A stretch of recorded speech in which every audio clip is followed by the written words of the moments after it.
Flix Talkers, good morning.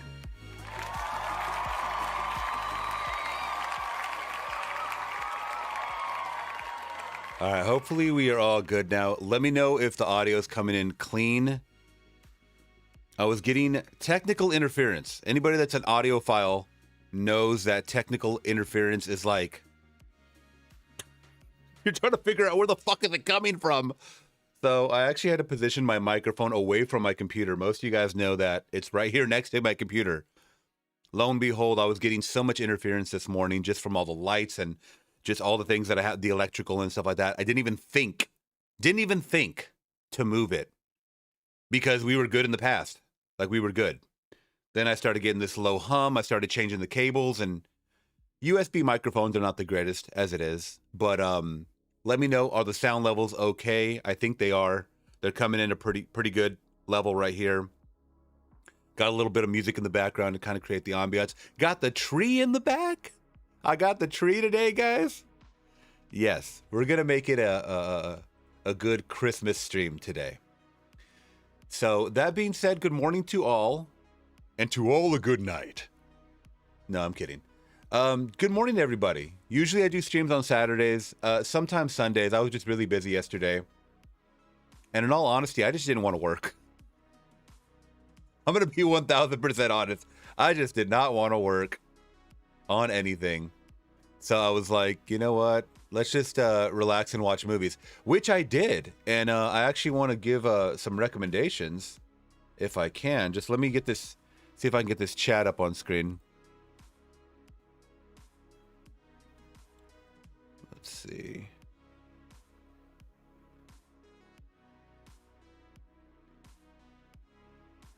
Let me just grab this chat, guys, and then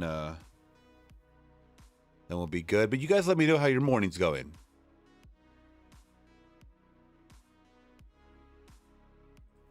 There we go.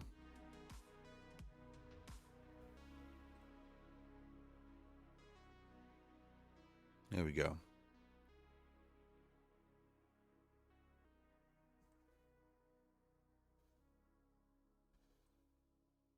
All right, I think we're coming. There we go. There we go.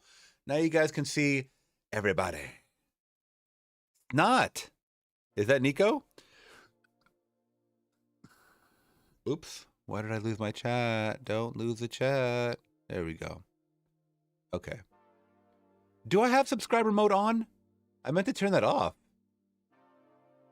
Let me, because I want to be welcoming to everybody. Ask your questions if you guys have any questions in the chat. I would love to answer them the best of my knowledge. We do have some holiday music coming, like holiday reactions coming. So expect those in the next couple of days. Throughout the week. Why is this? Why does YouTube hate me? Oh, it is on subscribe. I put anyone. Okay, there we go. We're going to open it up to everybody. There we go. What is up? I understand some people can get a little distracted by the subscriber only mode. So, but that's okay. All right, now we're here. We are live. Alrighty, so good morning to Sebastian. Snot's in the building. I believe that's my little brother. Jason goes to hell. That's Jason. What's up, Jason? Shouts out. Buddy, Jason, guess what I'm watching later?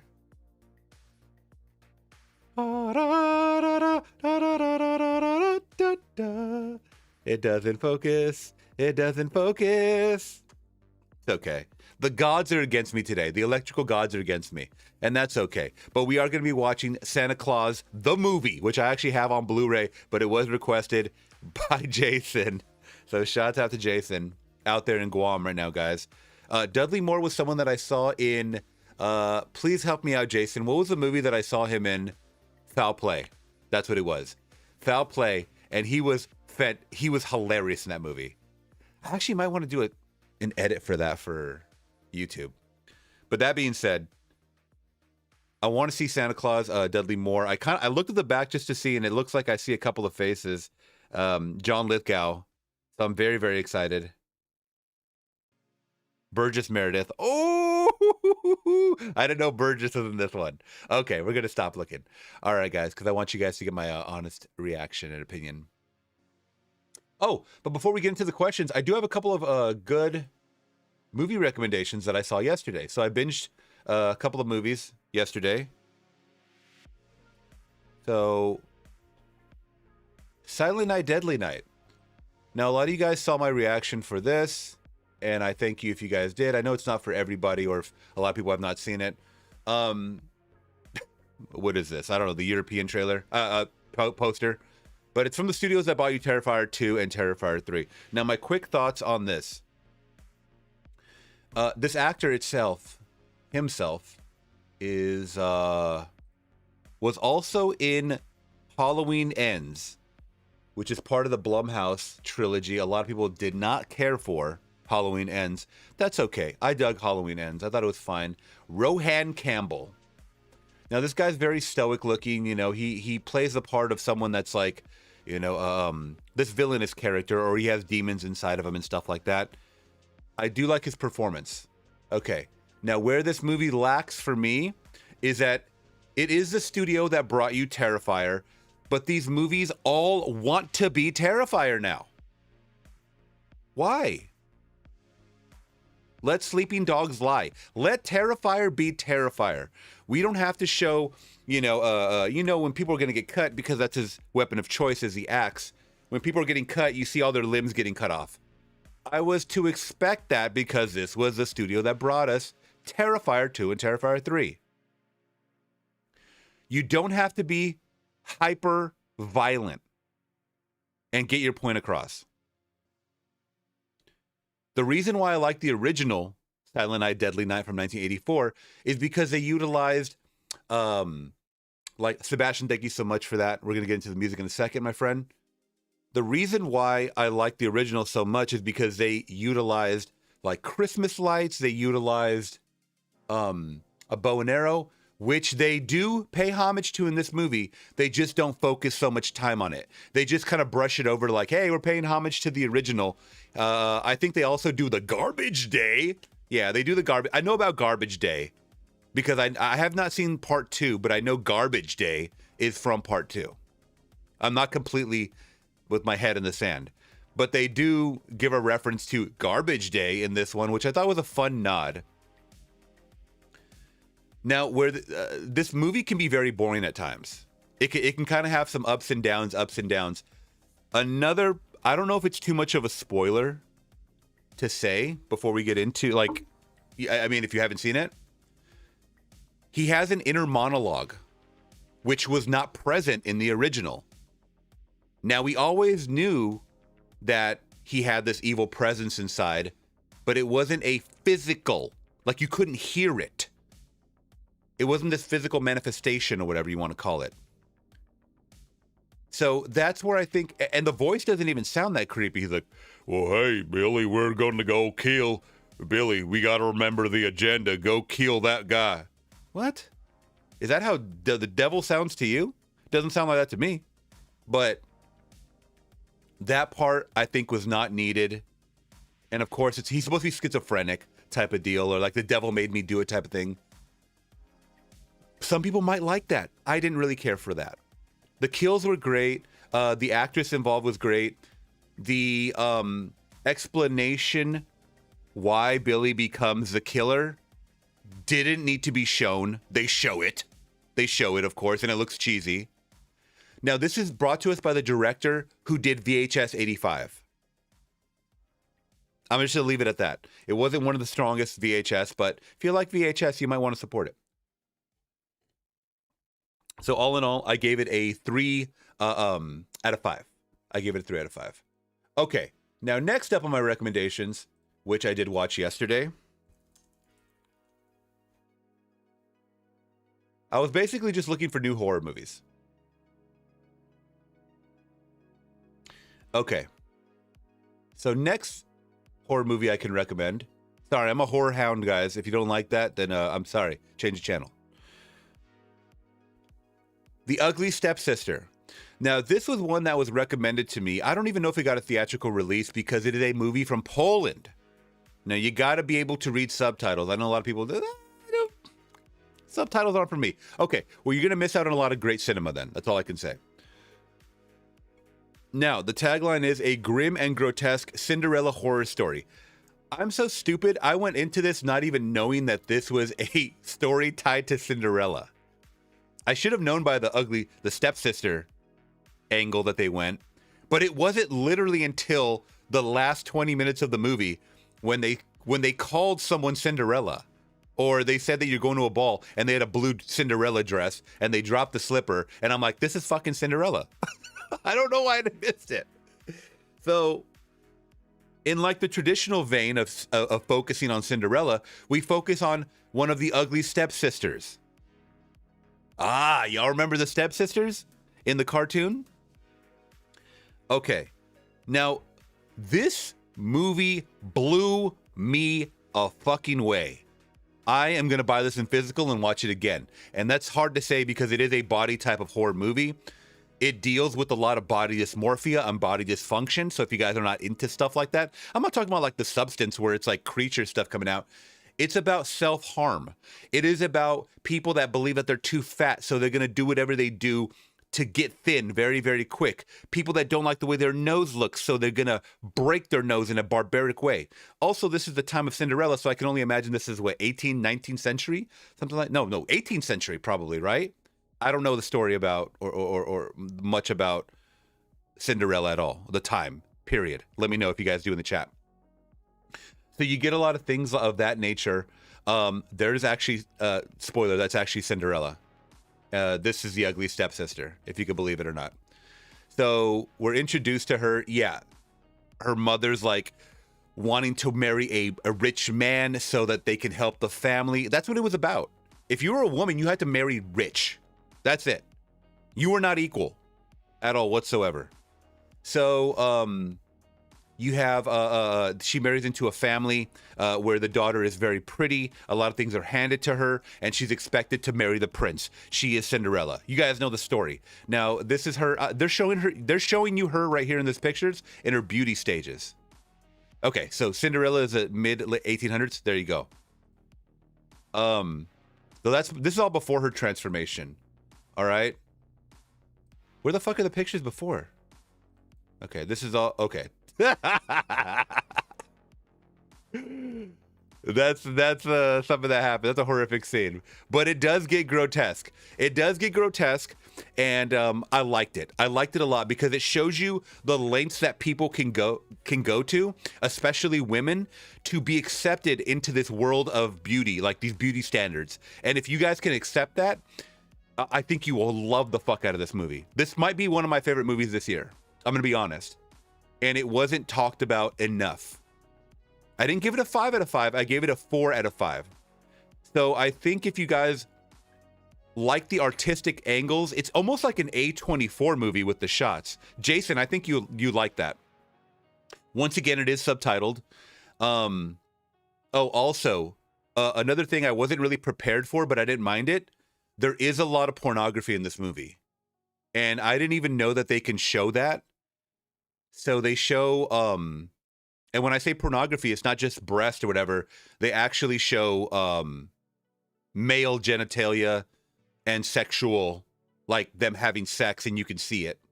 So now, did that add to the movie? It kind of did, because you have to realize that in these times of the 1800s, things were just, they wanted to paint this picture of like everything dull and gritty and grim, and just very unsanitized. I don't know how to describe it, because there's no condoms back then. Nobody's using condoms.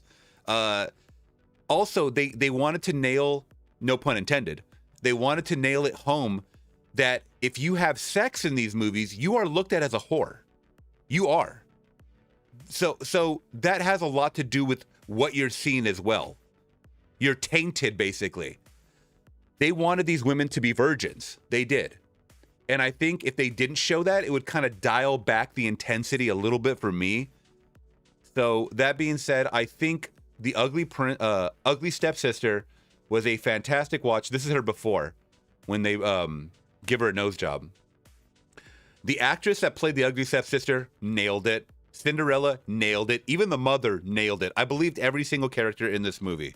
So check it out if you guys can. I don't know if it's on any streamers or anything like that. Maybe you guys can check it out. But once again, The Ugly Stepsister and Silent Night, Deadly Night are two horrors I definitely can recommend you guys watch. Coming up. Polish subtitles are in Polish. Okay? I wouldn't have it any other way. Good morning, Sebastian. Good morning, Eric. Let's see. Yes, rest in peace, Peter Greene from Pulp Fiction and The Mask. Now, I knew him more from Pulp Fiction because, and I gotta, can I say the pun, guys? Because I think he would want me to say it. Zed's dead. All right? If you guys don't know, then you guys ain't Peter Greene fans. But, so Peter Greene, let me check out his other movies because I don't know. I do remember him from The Mask, but The Mask I hadn't seen in forever. I remember him more from Pulp Fiction, obviously. What else was he in?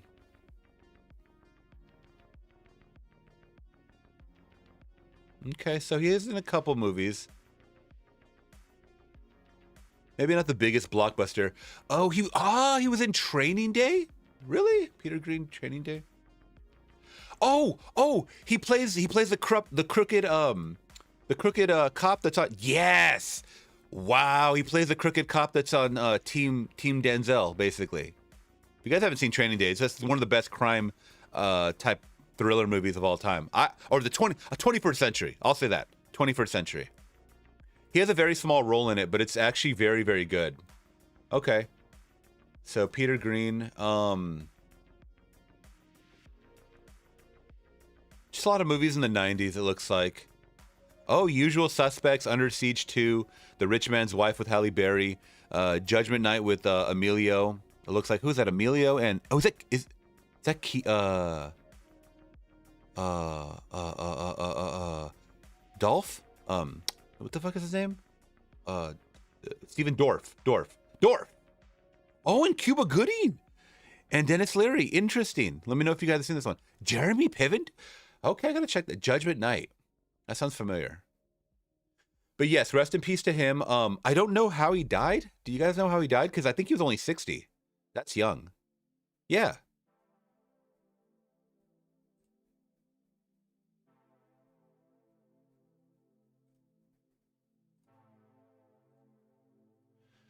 Actor Peter Greene's possible last words revealed in a phone call just days before shocking death at 60 in New York. Let's see. He was totally normal.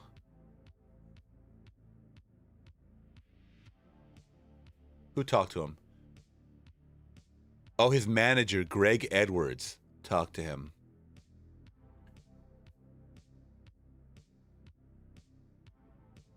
Okay, so it says here, Greene, age 60, was scheduled to go under the knife to remove a benign tumor from near his lung on Friday, the day his body was found. Huh.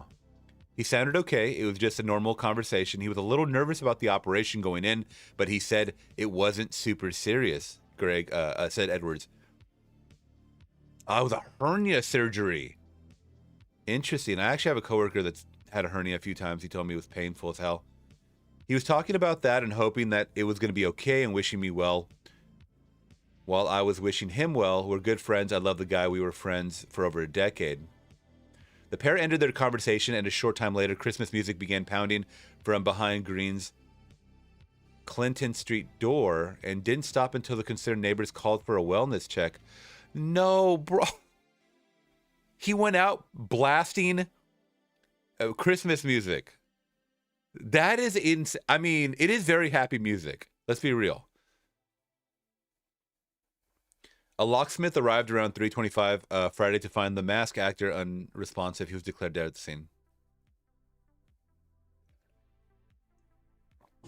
Wow, terrible. I mean, shit, could the tumor have not been benign? I don't know. But rest in peace to him, though. That's very, very young to die. Torgo in the building.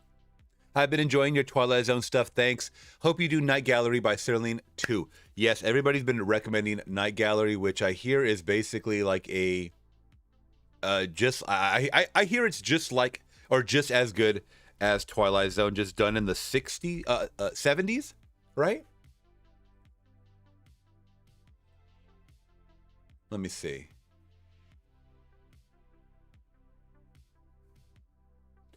And if that's the case, I mean, I'm definitely willing to check it out. I mean, I'm always up for the challenge, guys. You guys know me. You guys are the ones that picked me to watch Twilight Zone, and I absolutely love it.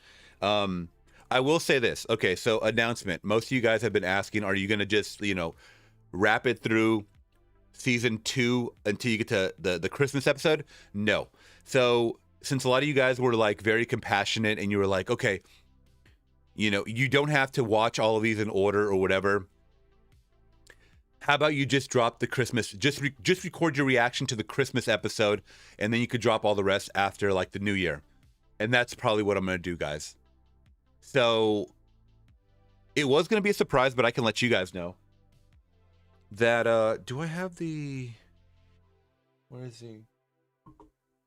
Okay, I don't know where the disc is. I actually have the Blu-rays for season 2. It's like 4 disc. But anyways, on the insert, it has all the information. It has all the information about, the actors involved in the episodes, when the episodes aired. So, The Night of the Meek, I believe it's called. Season 2, episode 11.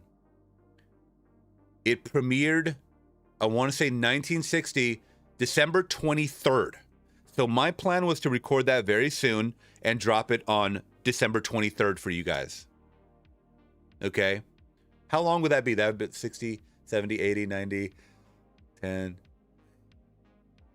What is that like? That would be like 65 years ago? God, something like that. Jesus. I think it's 65 years ago. 75 years or 65 years? Okay, I'm bad at math. 65, right? I'm pretty sure it said 1960. December 23rd.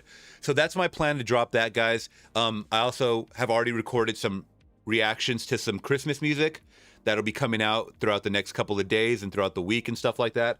And we're going to get some Christmas watches in, and there we go. We're going to have a good time. Oh, also, one more thing. I can't believe I didn't promote this. I promoted it on my IG of all things. But guys, we're going to do one more live stream watch to end the year off. A live stream watch together. And that being said, we're going to end it with Santa Claus Conquers the Martians. What do y'all think?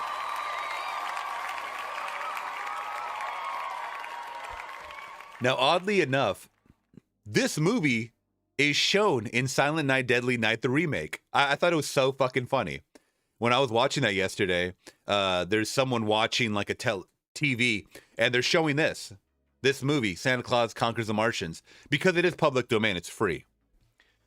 So next Saturday, guys, which is December 20th, save the date, Saturday night. That's when I like to do my live watches.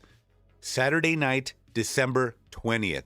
Let's do a live watch along. Santa Claus Conquers the Martians. Get your popcorn. Get your, eggnog mixed with a little bit of whiskey in there. And let's get ready to have a good time. Because I'm sure I'm going to laugh. I'm going to just be making fun of this along the way. That's what I like to do. And there you go.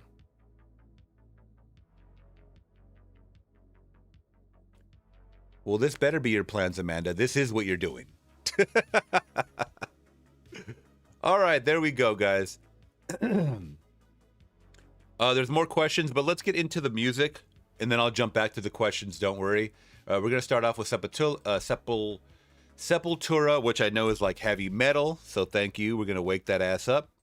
It's 8:44 in the morning here. Let's do a lyric video because I don't want to get blocked.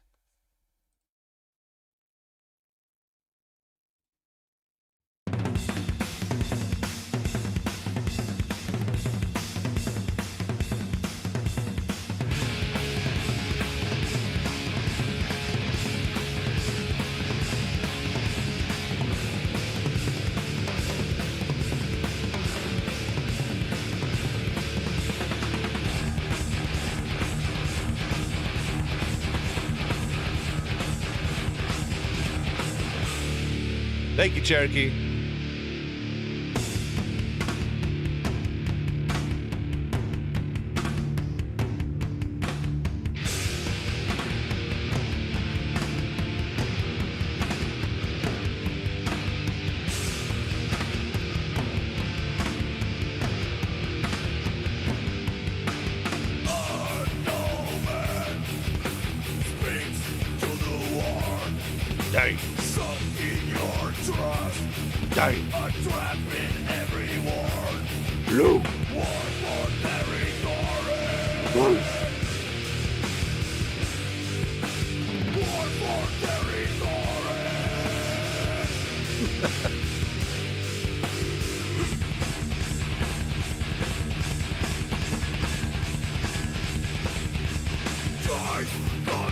Thank you, Jason. Thank you, Chucky.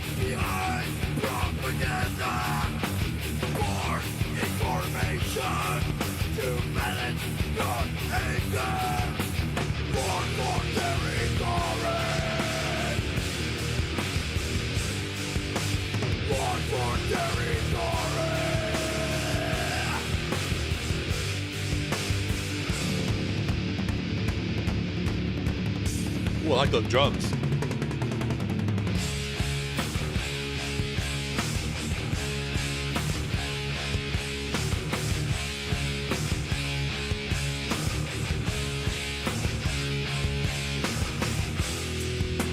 Look at the babies. Baby, baby.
Have an accent?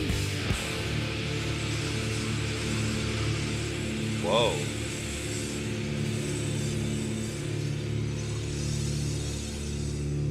Are those guys American? Or I thought I heard an accent.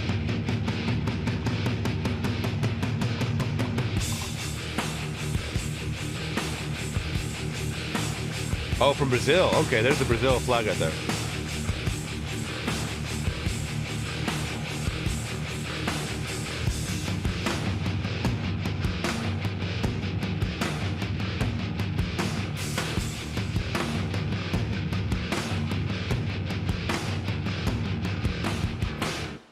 Yes, buddy. Hell yeah, bro. Territory. I like that. Territory. I like that. I don't think enough people appreciate the R rolling.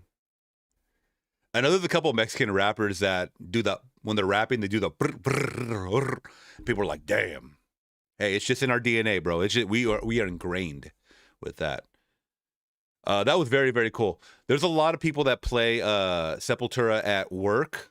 I work with a lot of like heavy metal or like punkers, like old school punkers and stuff like that. Oh, y'all are so generous today. Thank you guys so much for all of them. This is for everybody, by the way.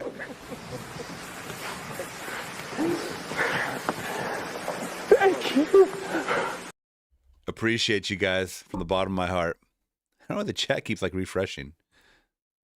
Yeah, we can't have nice things around here, guys. We can't have nice things. Oh, because I have it on refresh. I did it. It was my fault. All right. Let me give you my quick thoughts on Paul Dano, the Paul Dano situation, because someone asked. Sebastian, any more thoughts on Paul Dano, on Tarantino, Paul Dano stuff? So real quick, I wanted to. Now that you said that, that's funny you said it, because now we have actors weighing in. Ethan Hawke just went on Joe Rogan. I didn't hear his thoughts on things, but he did talk about. Let's see. Ethan, Paul Dano. I think I've given my thoughts, and my whole thing with it is that I don't care. I don't care. And that would I would have the same feelings even if I didn't like Tarantino. But most people think, oh, you like Tarantino, you're biased, and yeah, okay. I mean, that may be so to a certain extent, but I'm telling you from from my mouth to your ears, I don't care. It's someone's opinion. I dislike a lot of people, but once again, that's my opinion. They are loved by millions of people, billions of people probably. He is a director, but at the end of the day, he's also a movie lover. If you guys don't know that this guy runs a podcast with his buddy who's also a producer, director, and they just talk movies all day.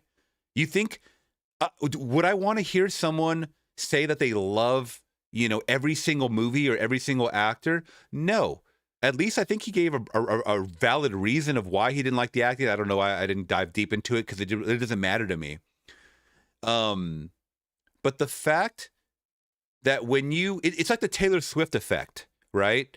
Where if you go after someone and express your disdain for whatever reason of this person, and they have an army behind them, or the majority of people like them, they will crucify you. And I don't think that that's right. I think that you should just, okay, I agree to disagree, and then wash your hands of it, and then you leave the situation. You shouldn't come after these people, or there shouldn't be hordes of Holly weird actors coming out and saying, Quentin's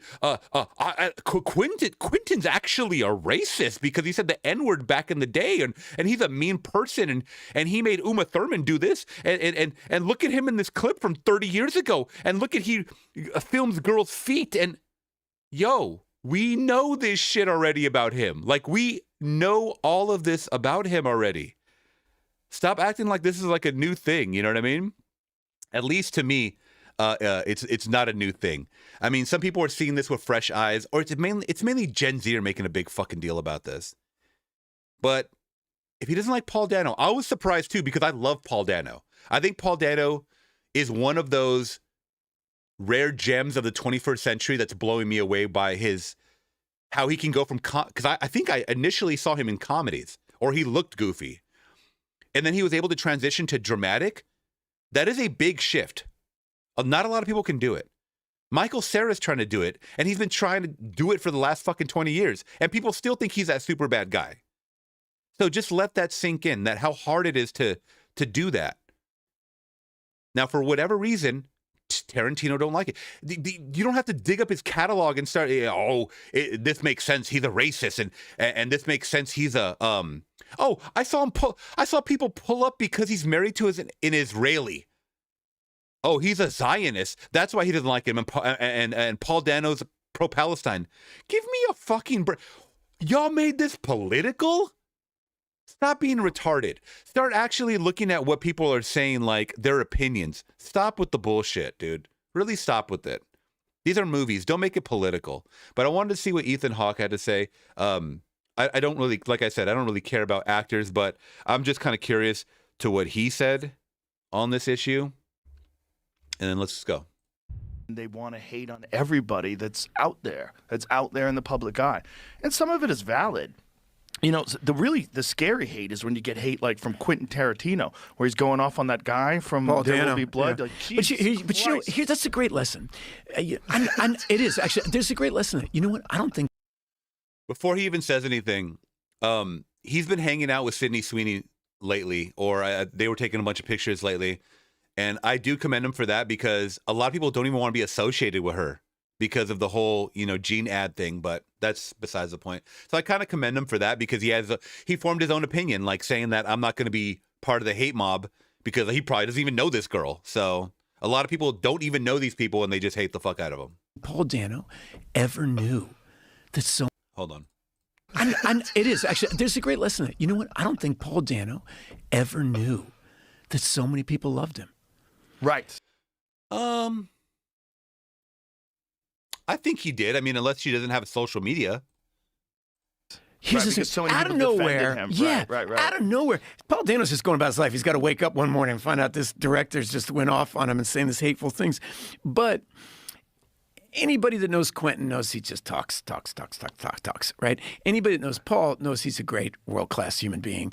And, and That's fair to say. I think that's fair to say because Quinn can get spastic and he's probably undiagnosed like ADHD or some kind of. His brain is firing off. I'm sorry. His mouth is firing off faster than his brain can compute it. So before he thinks, is this the right thing to say? It's already out of his mouth and it's out there in the ether. It's in the zeitgeist now of whatever people want to make it. So I think that's what's going on with Quentin. And I feel like that's always been, as someone that does have ADHD, I say a lot of shit and I'll kind of play it back. Like I'll be watching it back for whatever reason. And I'll be like, what the fuck? Like, why did I say that before I even, like, I don't even remember saying that sometimes. Sometimes your mind gets so clouded by things, guys, and you're just constantly talking to fill up time. It happens. It really does happen. all this love for Paul's coming out. And it's a great lesson in that you don't have to worry about the negativity that people send your way. You don't have to worry about it at all. Even from one of the greatest actors or one of the greatest directors of all time. Yeah, it's okay. Yeah. And guess what? I'm positive there are great directors that think I suck. I'm positive. Quentin at least says he just says whatever comes into his mind. He's talking about the movie he would have directed. Yeah, okay, he's not talking about Paul Dano. He's talking about something else. He's like you said about the thing. They're talking about themselves. Obviously, whenever anybody says something hateful, they're talking about themselves. 100%. That's who they're talking. And the punchline of this whole thing is, I've worked with. That's an interesting thing to think about. I didn't even think about that. When people are saying that they don't like a movie, they instinctually just, this is the way I would direct it. You know what I mean? Like, this is the way I would put it together. And if you go a step further, we're not talking about normies. We're talking about actual directors. So Quinn's thinking about it from possibly a director brain standpoint of like, okay, I wouldn't have cast Paul Dano. I would have cast this person because they would have made it the way I wanted it. So, by the way, if you guys have no clue about what movie they're talking about There Will Be Blood, which is, to me, one of the best films of the 21st century. I think that came out this 21st century, right? I believe it did. 2007. Yeah. And Daniel Day-Lewis is leading in that movie. And y'all know, Daniel Day-Lewis does not take scripts lightly. He is very selective with his scripts. That's why all of his movies that he's a part of are gold. It's classic. And the punchline of this whole thing is, I've worked with Paul a couple different times, and I love the guy, and I'm so happy for him. Immediately, every other comment everywhere, somebody's saying something great about Paul Dano. Yeah, so the vast majority of comments were really positive about him, and I went. But that's the thing. We all knew that Paul Dano was great. We all knew that. That did not change our opinion of Paul Dano. It just changed our opinion of Quentin. So we didn't need to be the white knights of Paul Dano and come to his side and let him know that. I'm sure it made him feel good. But guess what? Now it rallied a bunch of people that now hate Tarantino. Imagine if you just let fucking sleeping dogs lie. Now, do you really think this is going to have an impact on Tarantino? You think actors are actually going to turn down a Tarantino script? Give me a fucking break. There's no way. That's one of those directors. if Nolan was talking shit about you, if Spielberg was talking shit about you, if Denis Villeneuve was talking shit about you, if these prominent Jordan Peele, if they're talking shit about you, that next day you get the call, hey, I want you for a Jordan Peele movie, you gonna say no? Fuck out of here, bro. Rewatched the scene because of it. He was great in it.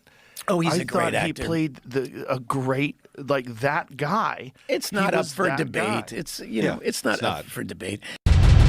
Yeah, 1,000%. It's a nothing burger. It really is a nothing burger. So that's kind of my thoughts on it, really quick, guys. But yeah, you guys let me know your thoughts, please.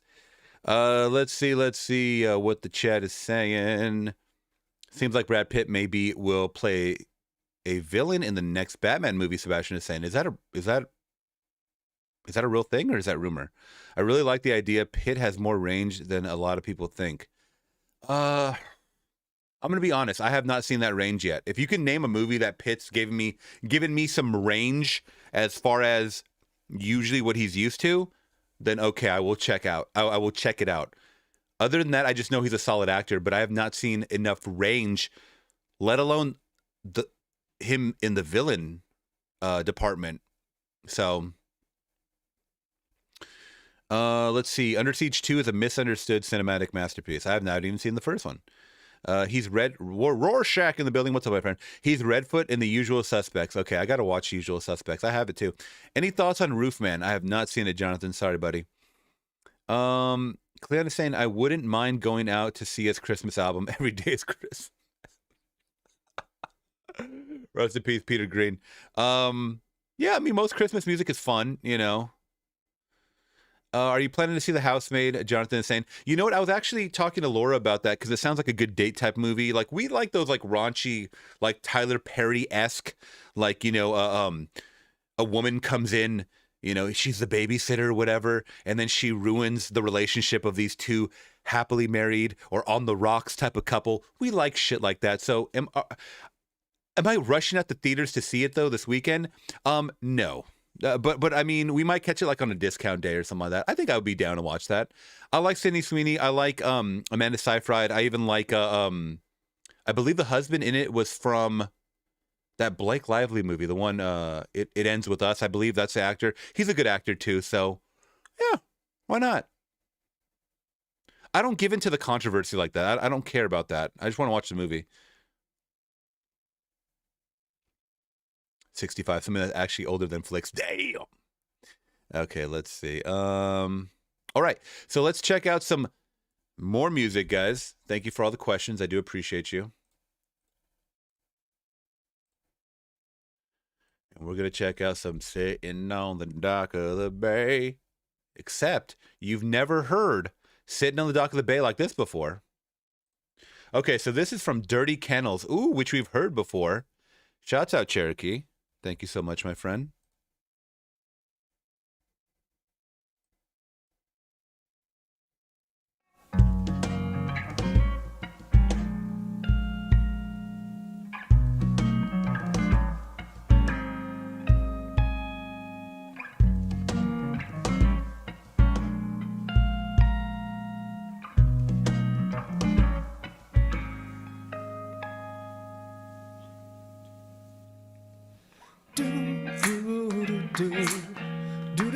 All right, take him to church. Come on. It's Sunday.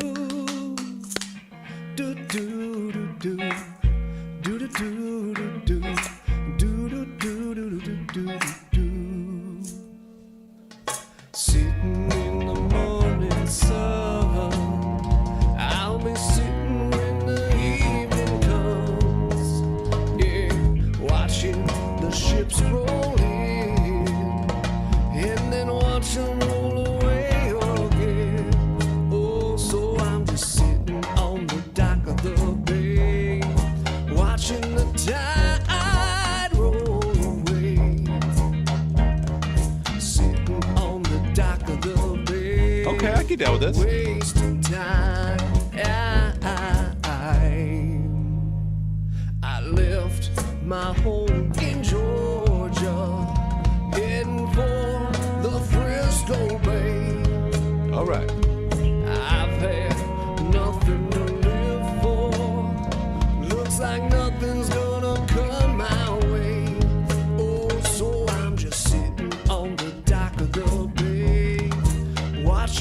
tide roll away. Sitting on the dock of the bay, wasting time. What would you classify this style of music? I can't even call it right now. Looks like nothing's gonna change. Everything still remains the same. Yeah, I can't do what 10 people tell me to do, so I guess I'll remain the same. Yeah, sitting here resting my bones, and this loneliness won't leave me alone. 2,000 miles I've roamed just to make this dock my home. I'm just gonna sit on the dock of the bay, watching the tide roll away. Sitting on the dock of the bay, wasting time.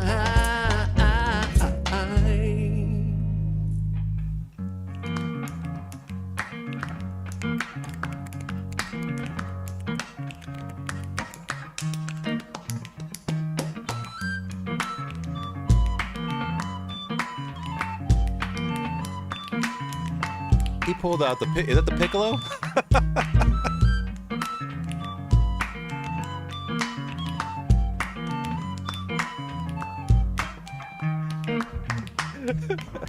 Love, proof that all human beings have a purpose, well versed in the struggles and successes. Oh, we're gonna get a little rap in here. Our existence is riddled with selected naturally. We adapt, we evolve, we paint history with life precious. Personally perceived thoughts isolated from a life we may not agree with, we may not believe in. Yet we must accept happiness, sadness, weakness, and strength. Life's gifts, war, famine, and death. Consequences forgiven by some. Last sentences written by all, proving we are not invincible, we are not invisible. We are a collection of choices and various endings. People we leave behind will never forget, even after death. Even after death. Sitting on the dock of the bay, I like that. watching the tide roll away. Sitting on the dock of the bay, wasting time.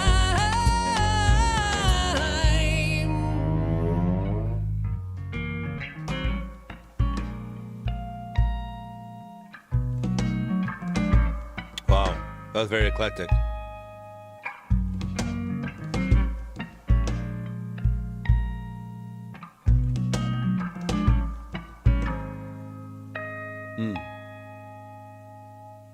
Good stuff. All right. Cool background too. Nice little bar. That was it, boys. For Emery. For Emery. There we go, guys. All right, I'm going to take a quick bathroom break. Be right back. Please keep leaving your questions and your requests in the chat, guys. Be back in a few minutes.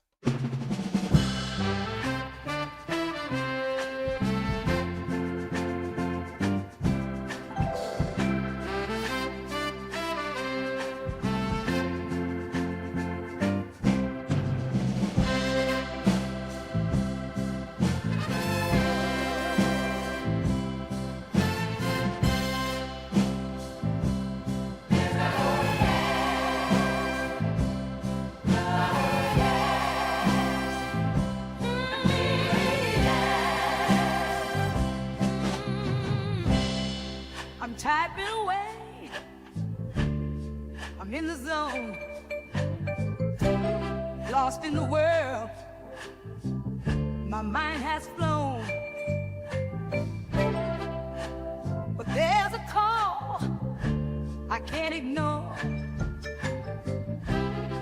a little voice, a feline roar, gotta step away.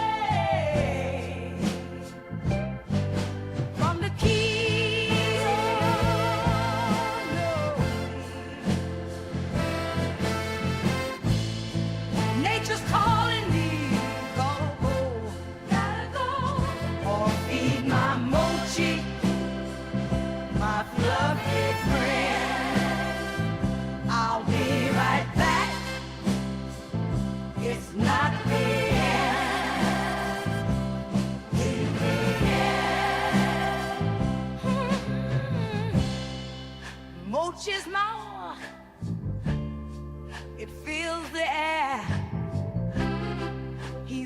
hunger.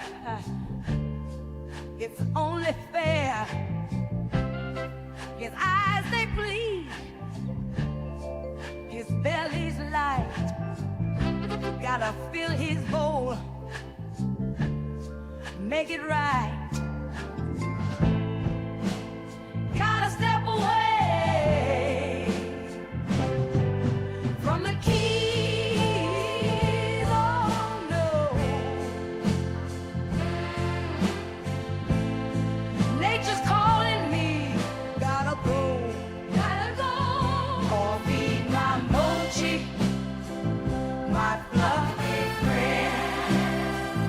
I'll be right back. It's not the end.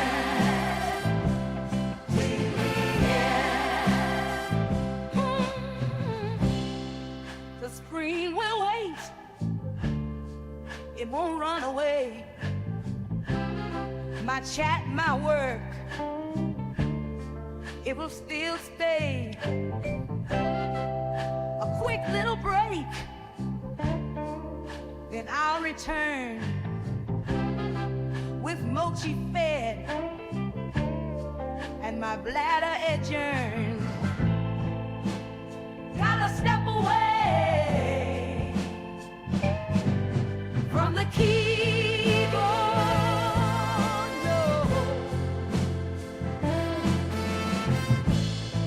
Nature's calling me, gotta go, or feed my mochi, my fluffy friend. I'll be right back, it's not the end. So don't you fret, I'll be right back with mochi's purr and snack attack. Back to the keys with a smile I'll send. It's just a break, isn't it not the end?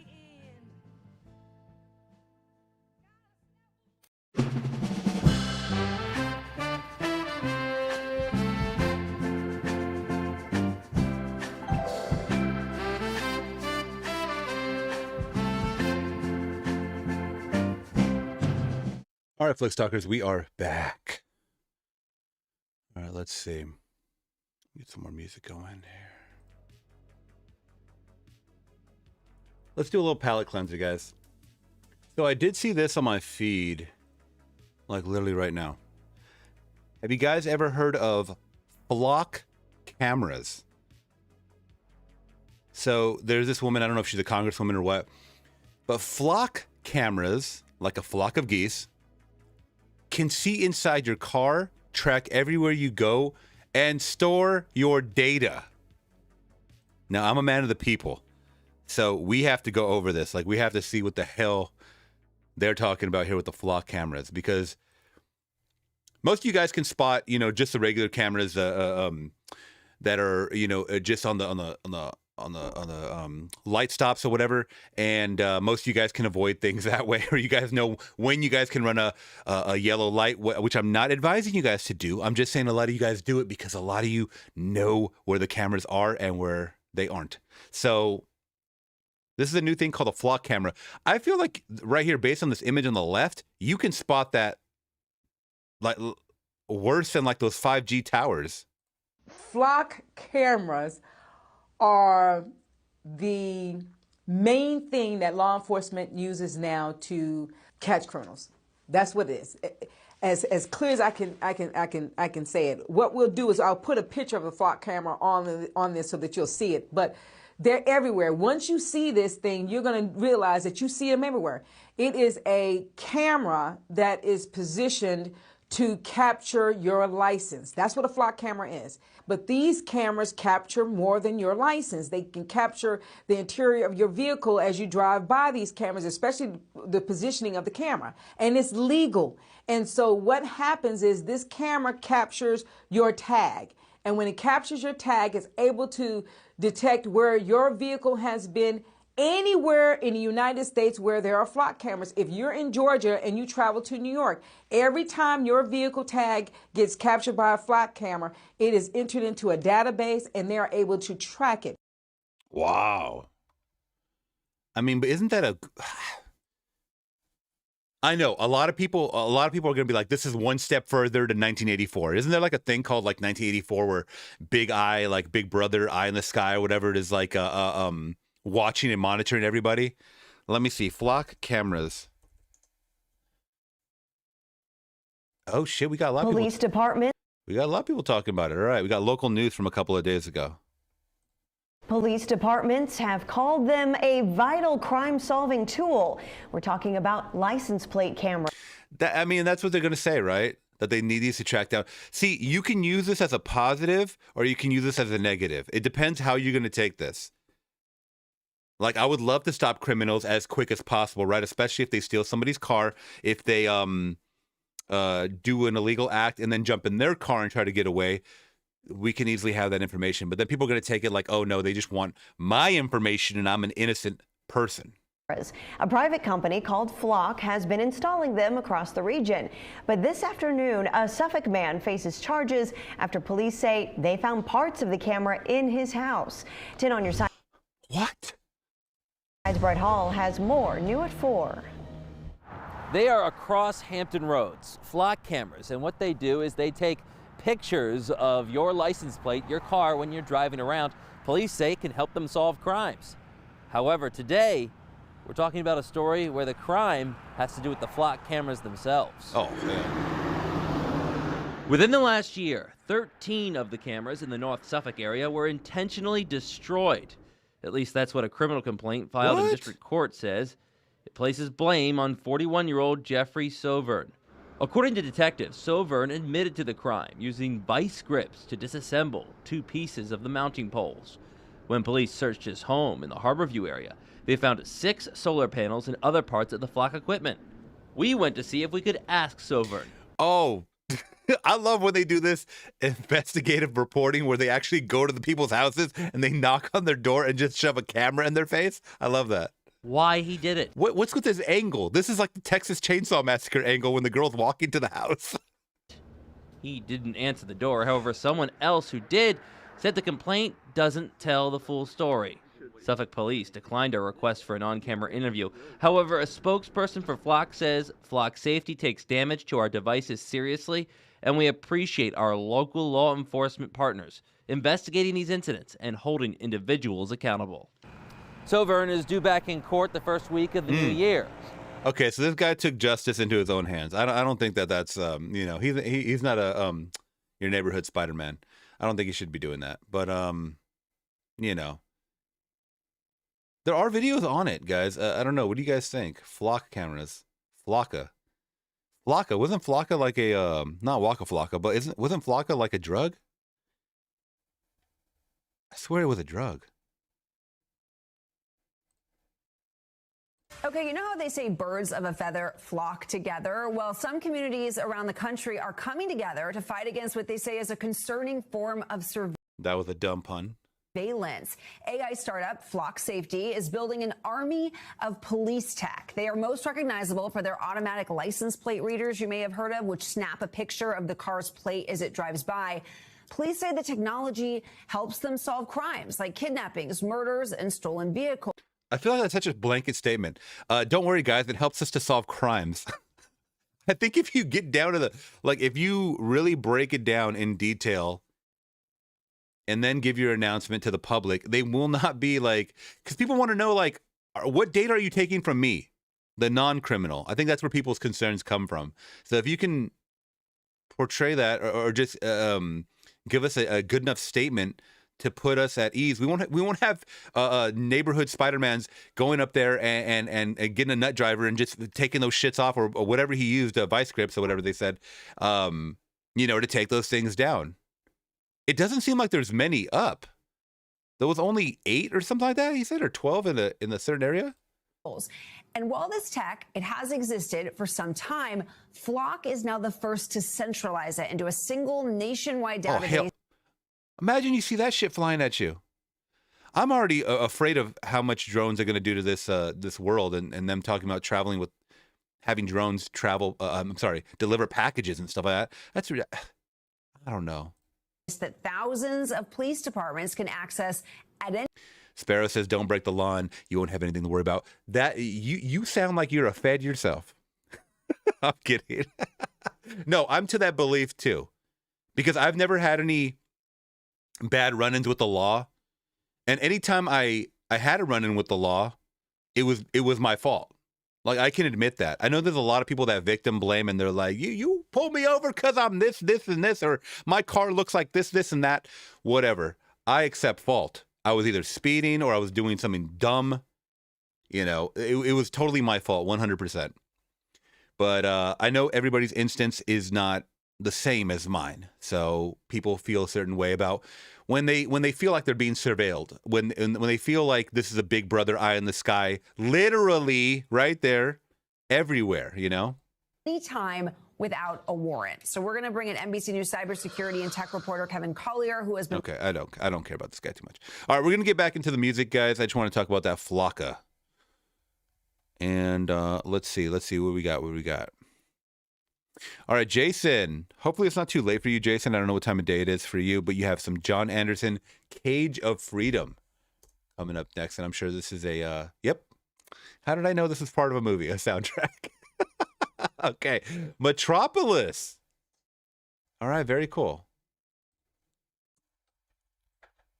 Actually, I think, did we watch it before? Maybe not. Check it out.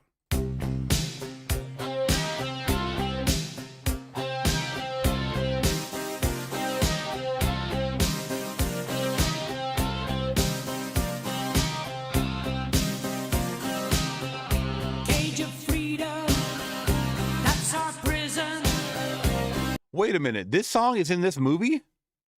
Didn't this movie come out like 1,000 years ago?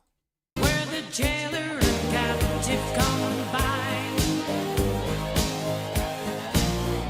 Cage of freedom, casting power, all the trappings of our own design. Blind ambition steals our reason. We're soon behind those invisible bars. On the inside, looking outside, to make it safer, we double the guard. Cage of freedom, there's no escaping. We fabricated a world of our own, world of our own, world of our own.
Very good.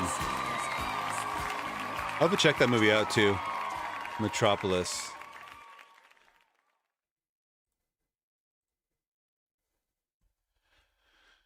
Metropolis. 1927, almost 100 years ago. Yeah, definitely sounds like something from the 80s, but oh wow, this is a public domain film. 2 hours and 23 minutes. God dang. For back then, that's amazing. It is a public domain film, but is it really? So many of these public domain films, like I've ran them through YouTube copyright and they get blocked right away. That is not public domain then. Why are they lying? Shit, I'll watch this on it's a silent film though. That's the only thing. It's a little tough. A little tough. I've done it before though. All right, palate cleanser.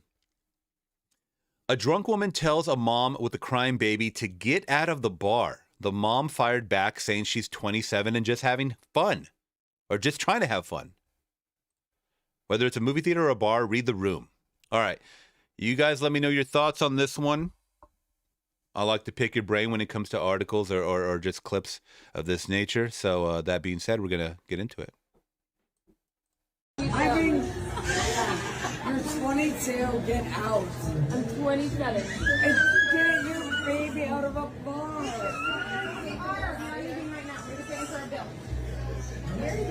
All right, so first things first. Baby in the bar. What do we think? I need to know. Is it acceptable? Think of all the factors, too. Like she said, she's 27, she needs a night out, but she has no babysitter. Should she even be thinking about taking her baby out to the bar? You guys let me know your thoughts. You guys are idiots. Why would you do that? Why would you do this for 14? He's having fun. No, he's not having fun. You're an idiot. You're an idiot. He won $9,800. All right. So this woman, I don't know if she's inebriated, but she's, cursing. She doesn't like that the woman is there with her baby. Also, I think they came over because the baby was crying. I don't think anybody that tells you the baby's having a good time. Most babies, depending on how little they are, they get very agitated. This is what I'm not a parent. From what I've seen, when there's a lot of people around them, when there's a lot of things going on around them, they can be very sensory, right? So they want to run around and do things. Now, is that going to hinder your fun at age 27? Yes, I would think so, right? I can't focus. I can't just cool out or I can't relax. The whole point of getting a babysitter is so you can go out and relax. How can you relax when you have your responsibilities in your lap while you're sipping a drink? That's what I'm trying to figure out. How does this 27-year-old mother, how does she not really realize this woman's point? Maybe not the name calling, but just not bringing your kid to a bar. No, he's not having fun. You're an idiot. You're an idiot. He won $9,800. Get your shit out of the bar. Now she's getting a little aggressive. Jamie, is that your name? No, it's not. Get your get out of the bar. You have a baby in a bar. She's filming you, and I'm actually gonna call the. Okay, so this woman got involved in the back once she started cursing. You can see it right here in the back. Which,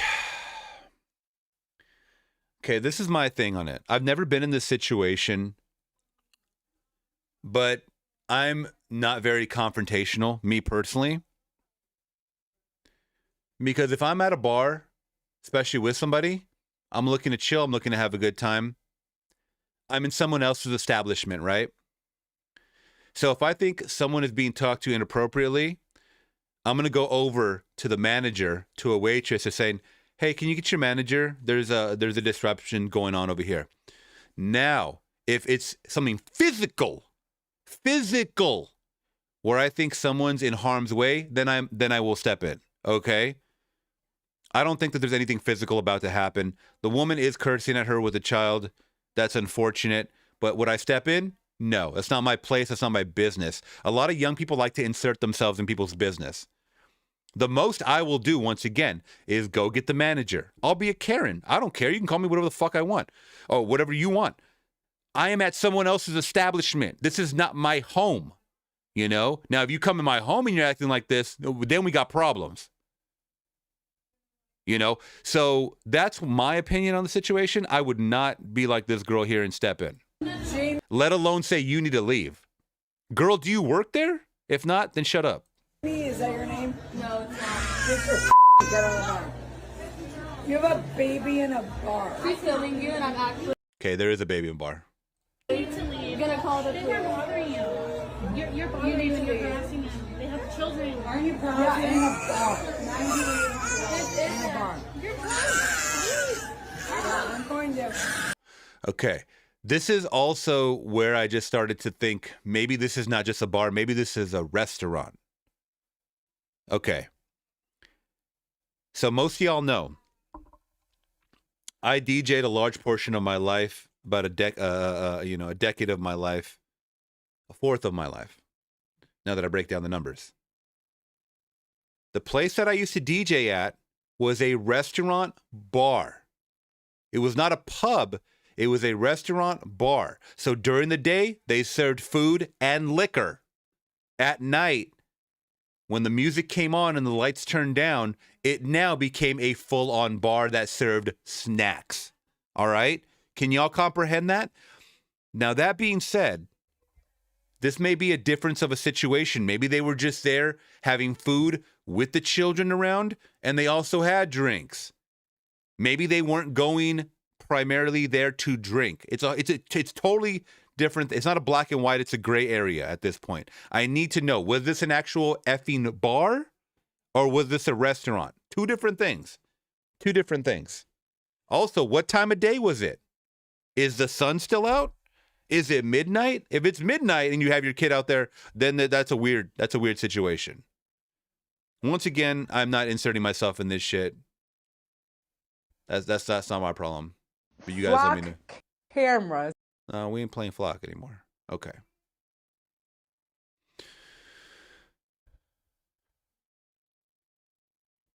Like going to Flix's house and putting your muddy shoes on his couch and grinding them in. No. You ain't even getting in my crib if you got some muddy fucking shoes. You leave those outside on the patio. That's where they go. That's where everything goes, on the patio. Thank you. Rorschach in the building saying that's like taking your newborn to a concert where it's loud as F. Which I've seen videos of people doing that. Maybe not newborns, but they take like 1-year-olds, 2-year-olds, and they have earmuffs on. Don't do that. If you have to earmuff a kid, don't do that. They're not having a good time. They are not having a good time. Sebastian is saying bars are for adults. Yep, 1,000%. Cleon is saying, I grew up in smoke-filled bowling alley bars in the 70s. And once again, is that considered a bar or a bowling alley? You have two. We have bowling alleys out here, too, that serve drinks. Is that a bar? There are gray areas where it's like they're family-friendly establishments, but then now you have liquor involved. It's a weird situation. Either way, I don't like it, and I'm glad I don't have kids. All right, let's get into some more, guys. We got some Ted Nugent on the horizon. We got some Wango Tango. I don't think I've heard this one before. That being said, let's get into the Nuge.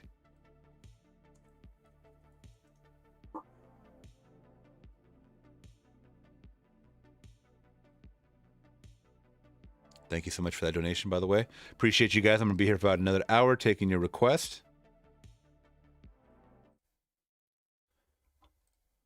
All right, it's the Wango, the Tango, Wango here.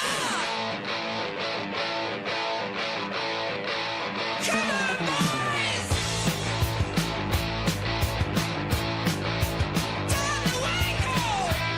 Time to Wango.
I like this one.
Did he say I need some lubrication?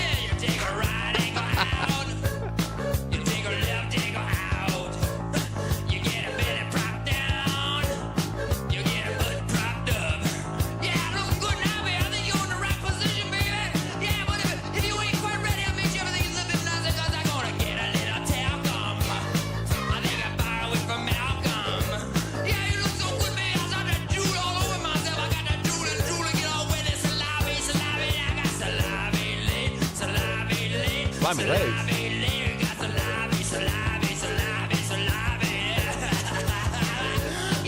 What does that mean?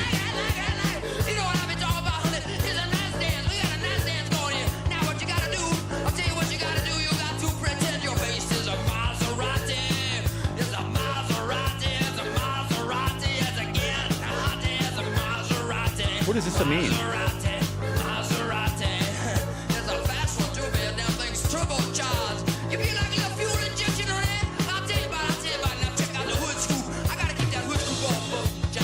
Hood scoop.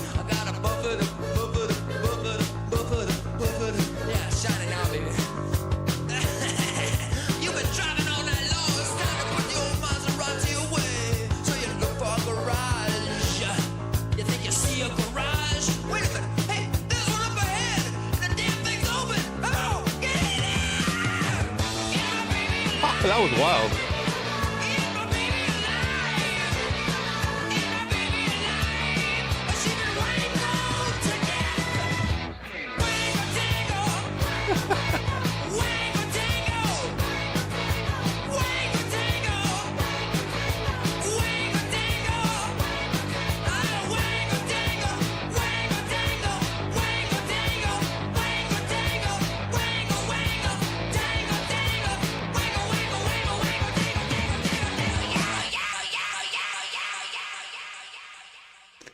Oh my God, this guy was sipping on that good shit.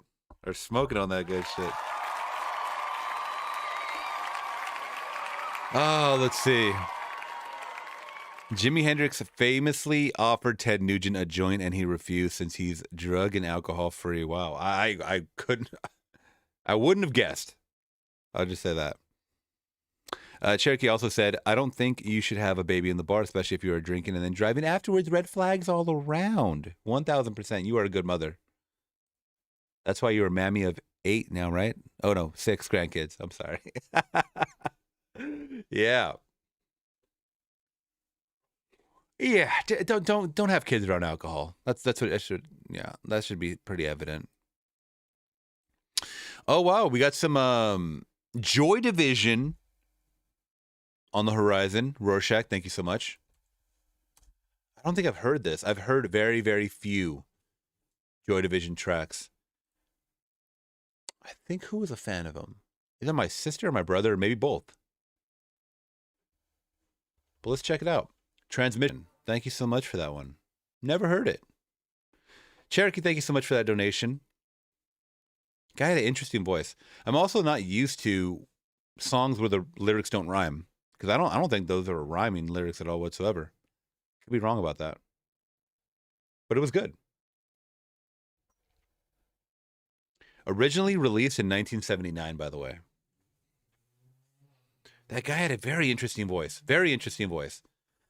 That's one thing is that if you can have that interesting look or voice, especially back then, you will stand out. You will stand the test of time usually.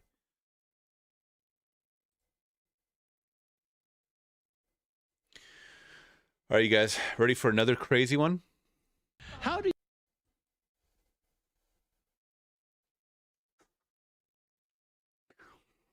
you... Ooh, okay. I'm not even going to read the description. I'm just going to get into the video. Because this is beyond bizarre. And I want you guys to guess, I don't know if they say it in the video, what state is this before they say it? Maybe I should tell you actually the story. Or give you the highlight of the story.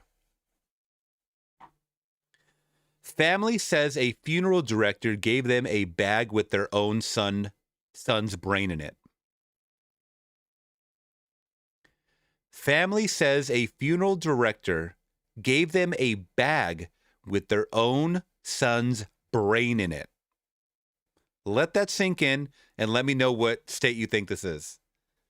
And it's in America, of course.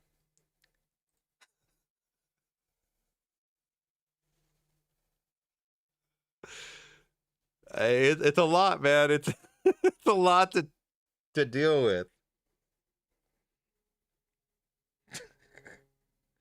And I'm not laughing at the family. I'm laughing at the situation, how batshit crazy it is. Cleon is saying Ohio. Cherokee is saying Minnesota.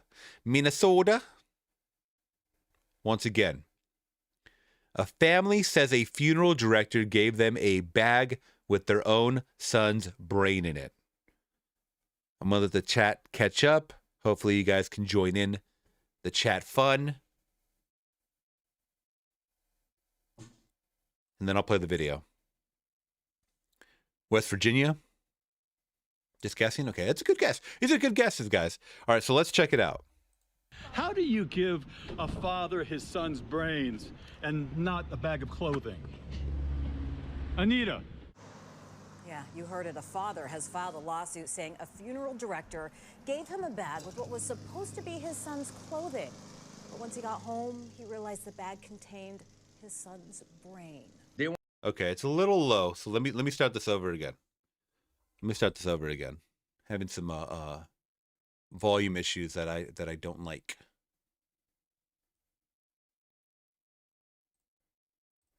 How do you give a father his son's brains and not a bag of clothing? Anita. Yeah, you heard it. A father has filed a lawsuit saying a funeral director gave him a bag with what was supposed to be his son's clothing. Florida people. Florida's a good fucking guess. Florida. That was my first guess before I read where it was actually. But once he got home, he realized the bag contained his son's brain. They wanted to do what's right for their son, and they wanted to have a dignified farewell for him. Samar Habas filed a lawsuit for the family that says they agreed to pay Lima more than $10,000 for a full-service memorial tribute package. They also wanted to give nicer clothes for Alex to wear during the burial service and asked the funeral director to return what he was wearing at the time of death. Y'all hear that? They provided nicer clothes for their son to wear in the casket, and they wanted those clothes back. And yes, if you guys haven't figured it out, it is California. What? I didn't think so, but yeah, up in the Bay Area. Okay, it's Bay Area's fault, not Southern California's fault. The lawsuit says Anita Singh handed Alex's father a bag. He went home to put it straight into the laundry, and out tumbled brain material. Guys, I can't even fucking imagine how angry I would be, and disgust. I would need a therapy. This is a father. This is a father holding his son's brain matter.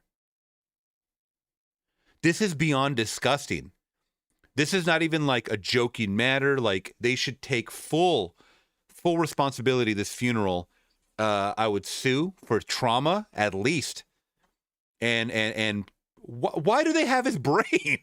I mean, maybe he got an injury where they had to sew it all up. But once again, I don't know. to the washing machine. To them at that point, they had no idea that it was their son's brain that was in the washing machine. They didn't know if it was mixed up with somebody else's brain, whether it was their son's. They had not a single idea. Alex's father scooped out the brain, put it back in the bag, and returned it to Anita Singh at the funeral home. Oh, she's going to be like, you placed it there. You put those brains in there. That's what she's going to be. That's what she's going to claim. Singh took the bag back from him. Never disclosed whose brain it was, never gave information, no apologies, and said, I'll take that from here. The next day, Alex... What do you mean I'm keeping that for evidence. I'm calling the police. I'm calling my lawyer immediately that day. I'm not giving her back the evidence. Was buried at Oak Hill Memorial Cemetery. Weeks later, the lawsuit says, a whistleblower who works at the funeral home came forward to confirm it was Alex's brain in that bag. And then after the mix-up, funeral director Anita Singh placed it in a box and left it outside in the funeral home's courtyard for 2.5 months.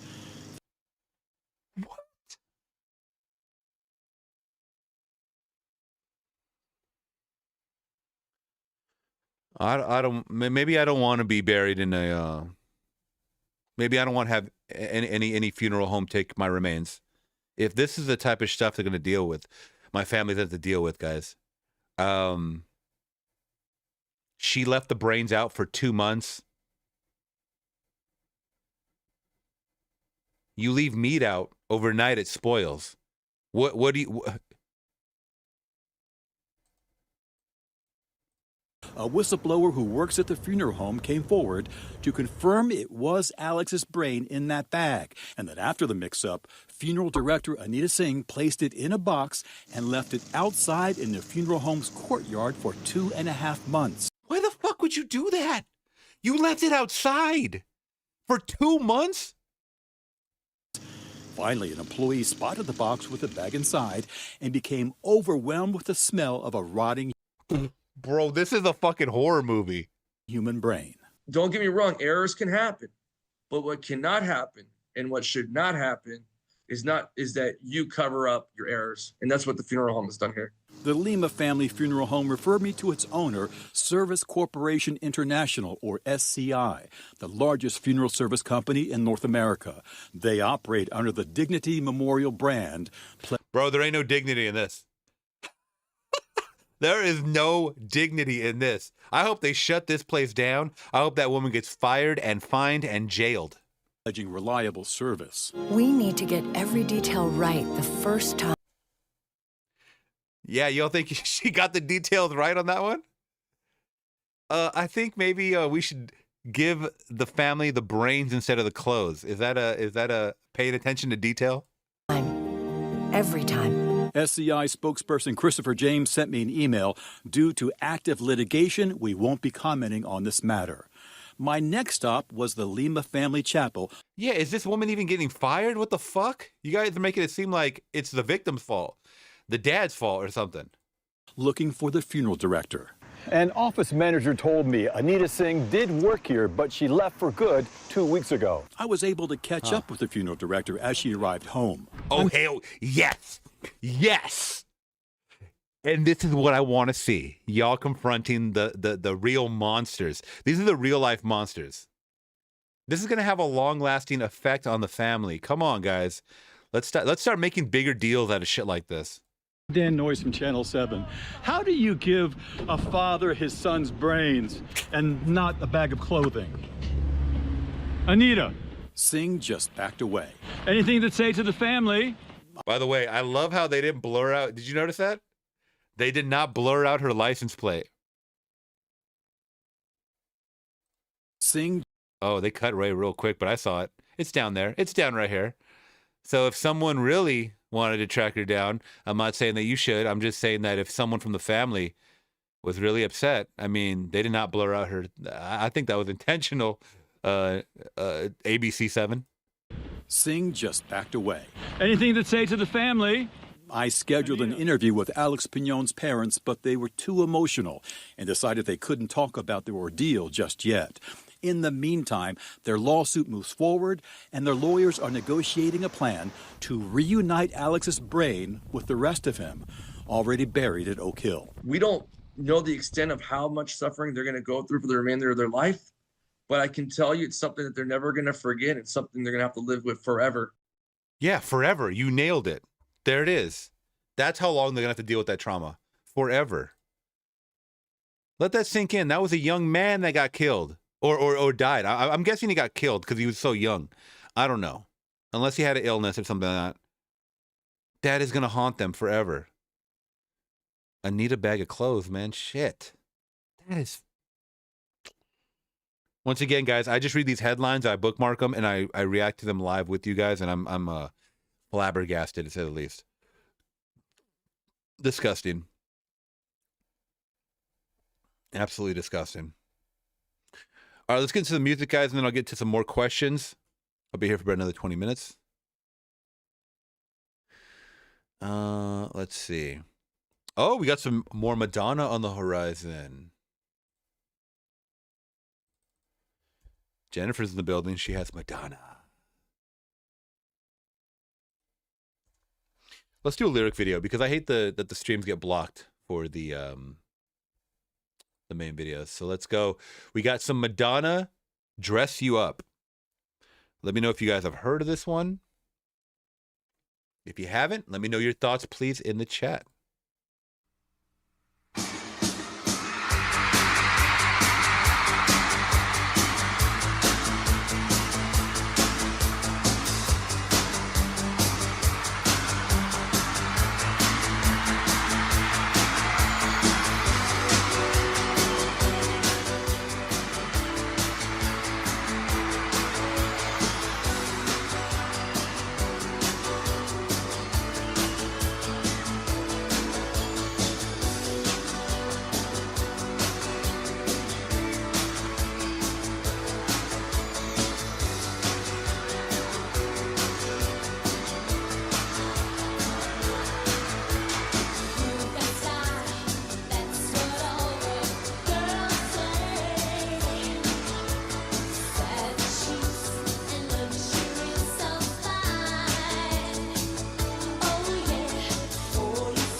Like a virgin.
I love they put a guitar solo in here.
Very, very good.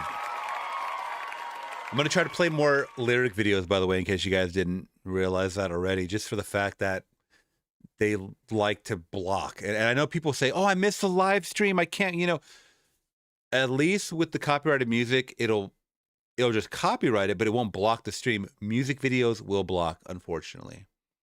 Also, too, if you guys can, let me know if these songs are catchy to you. If you guys don't like them, if you guys do like them, please let me know in the chat, just so I'm not the only one here. I feel like I'm the only one. I feel like I'm the only one. And then people go, I'm here.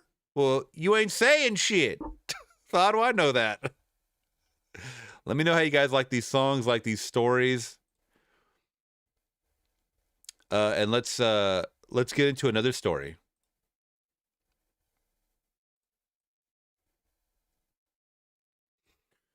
Okay, so there is another story that I want to get into, guys. Just kind of a palate cleanser.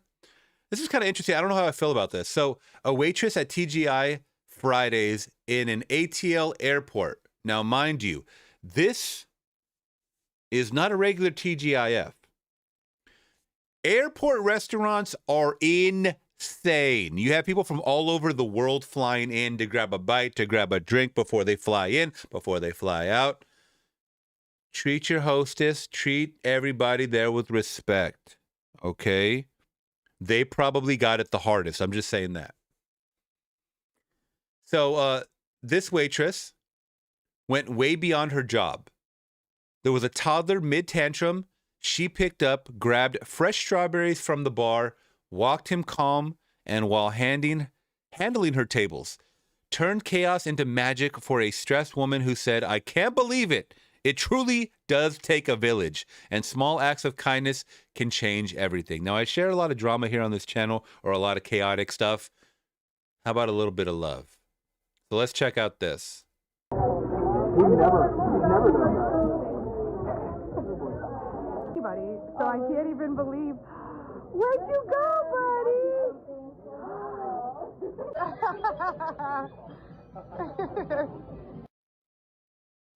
Okay.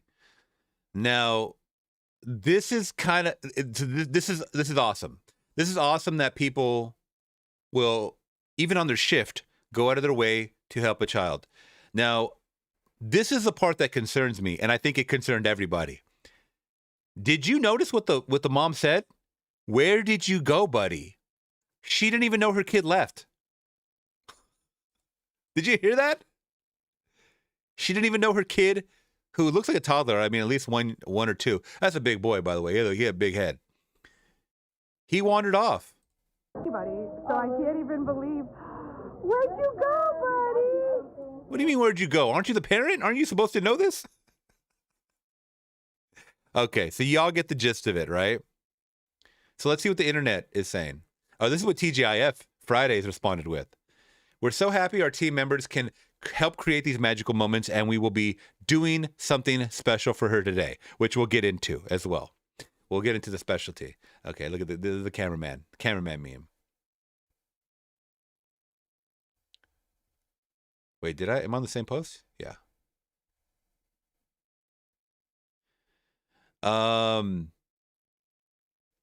Let's see. Okay. Somebody doesn't understand liability. She's an absolute angel, superwoman. What a great person, heartwarming.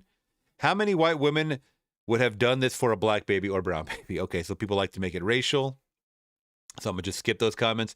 Right now, we need more stories like this. Yes, I believe it. Please give her a raise already. Reminds me of this lady. Okay, I remember this meme. I don't know if you guys remember this meme. Okay, that's amazing. Good shit.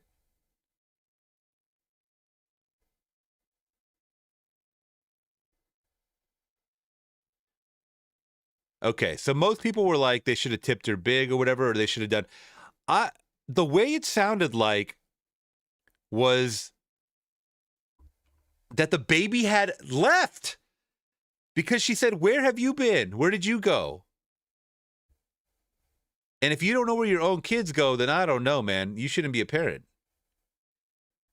So here's what she was awarded. Here's what she was awarded by TGI Fridays Mind you that this is in an airport. I don't know. You guys let me know if this is justified or not. I got a message across my desk last week, and they said, hey, one of your servers went viral. And I said, oh, Lord, what did she do? I didn't know. When you hear viral, you never know. I saw this video, and it touched my heart like it touched millions of people around the country, maybe even around the world, wanting to give you some recognition, right? So I'm going to pass it over to the field. This is a lovely moment because Brittany is an amazing employee that's been working with us for a while. Like so many of our Netmont employees, we're really just having this moment where we can talk about and recognize genuine good customer service, genuine service and display. You don't fake it, you're genuine. We love that about you. And everything just went viral from what you said, but that's real. Those are normal moments that all of our employees have regularly. We're here today and having a moment to recognize this moment, and we want to present you with, like you see on TV. I love her for this. Now, I don't love them. I love this waitress right here for just doing the right thing. And she doesn't seem like, okay, this is like goofy or anything like that. She's with it. She's with the customer service game, and she's having a good time. She's dancing around with what obviously you can see, guys, is the check down here. So you guys let me know your thoughts. But that's what it comes down to. You got to put on a smile even when you feel like shit.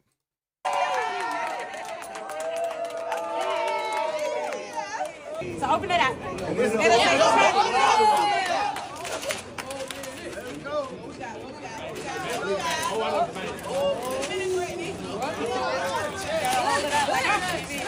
Congratulations.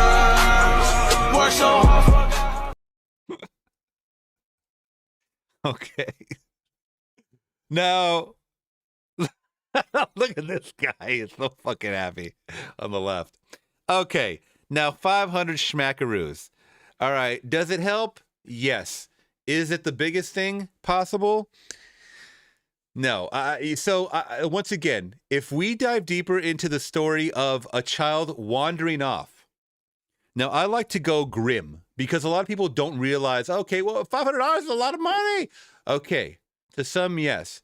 But you have to realize, if this situation went south, meaning that the little boy left, he went to the airport and went into a stranger's arms, and that stranger took that child away forever. We're in an airport. An international airport, I believe, too. Atlanta. What would that family be saying? Because when the family return, so this waitress, once again, in case you guys missed the story, let me show you the actual the clip again. Let me show you the clip again.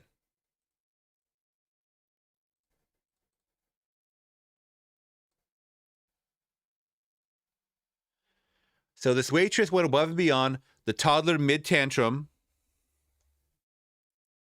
She picked him up, grabbed fresh strawberries from the bar, walked him calm, all while handling her tables. Okay. This makes it seem like she did. I gotta hear the full story from her, maybe. This makes it seem like the baby had a tantrum at the table. She took him and then brought him back. But listen to what the mother says, if that's the case.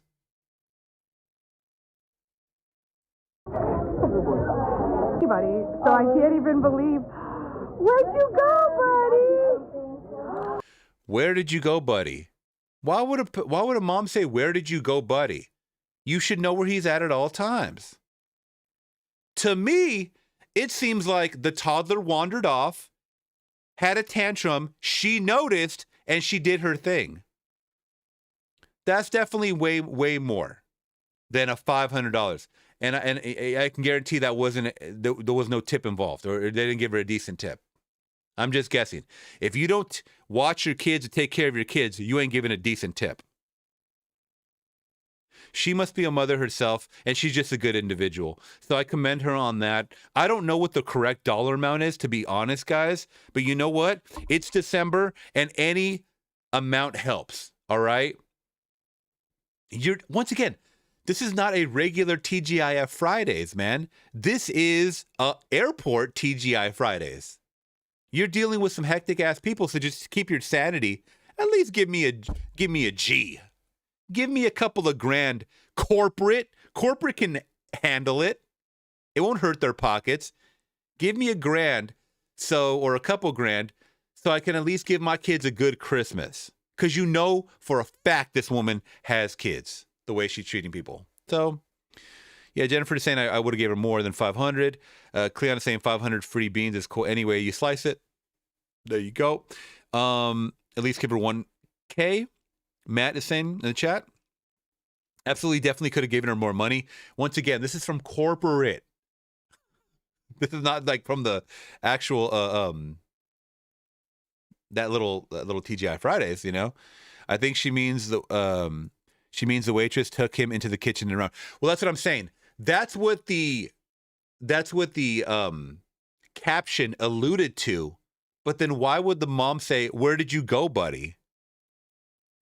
That's the part that has me a little fishy. Like she didn't know that he wandered off.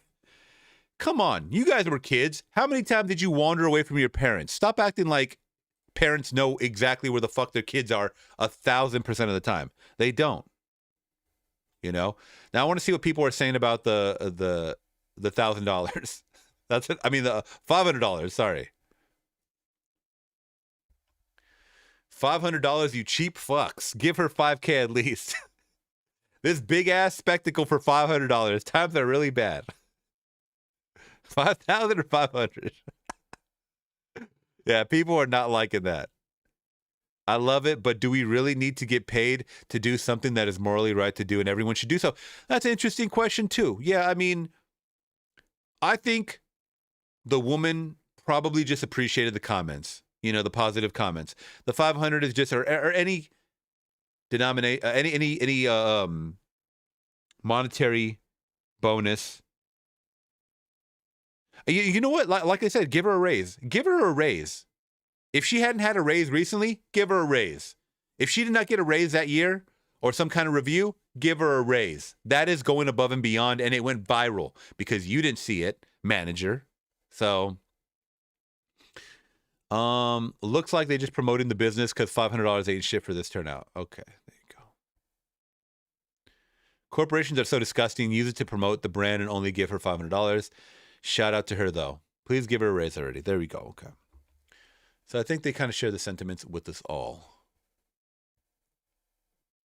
All right, let's get back into the jams, guys. I'm going to be here for a little bit longer. Just a little bit longer. Why can't I click on this song? Here we go. JJ Gray and Mofro. Brighter Days. Lochloosa. All right.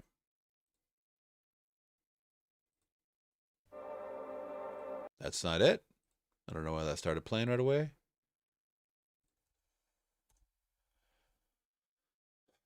All right. Oh, damn. Now, Cherokee, you ain't right for this one.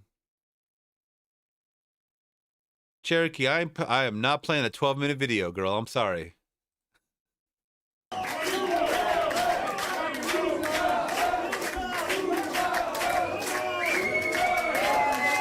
That is too long for our audience. Come on now.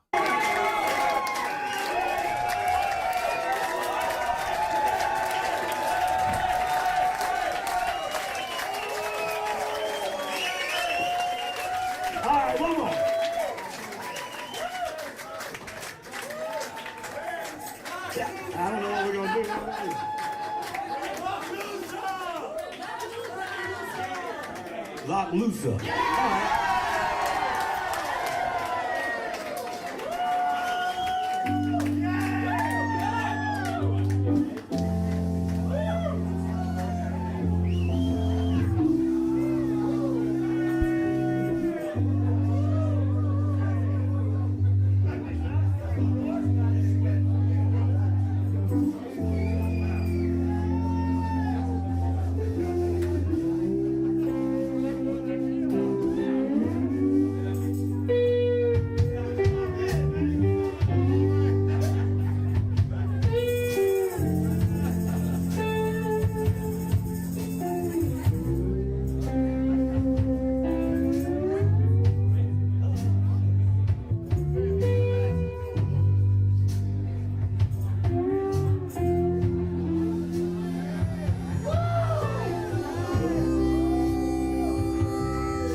Homesick, but it's alright.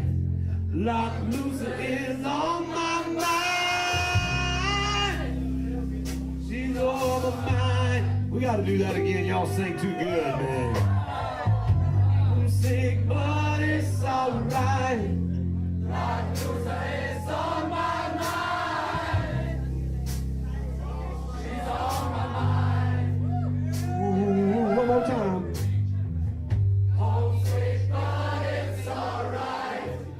Lochloosa is on my mind. She's on my mind. I swear it's 10,000 degrees in the shade. Lord, I must know how much I love you. Every mosquito, every rattlesnake, every cane breeze, everything.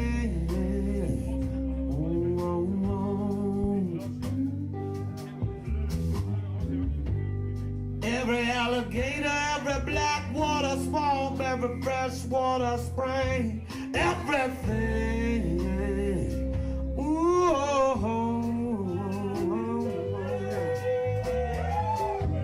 but all we need is one more goddamn developer down a hard out. Oh, yeah, yeah, yeah. All we need is one more Mickey Mouse, another golf course, another country club, another gated community. Lord, I need her. I need her, baby. And she's gone away.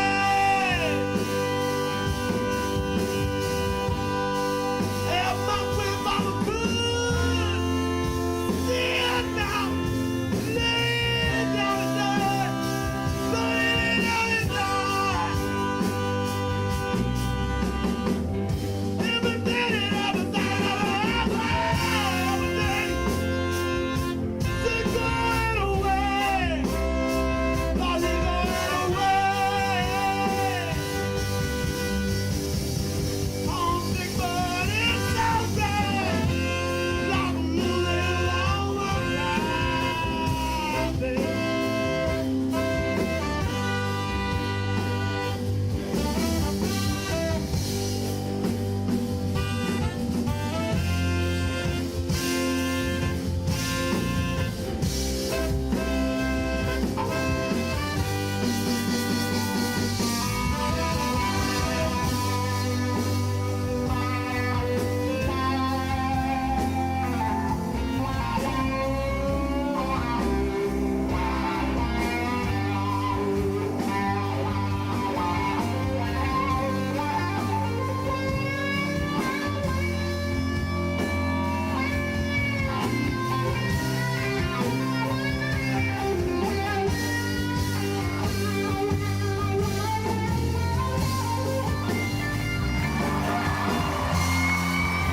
All right, y'all. That was Lochloosa. J.J. Gray and the Mofro. Very good. All right, let's see. Let's see if I got any more palate cleansers for y'all. Let's see. Or anything we could talk about as far as news goes, because I like palate cleansers once again. Anybody see Five Nights at Freddy's? I heard that made a shit ton of money, but it was a shitty movie.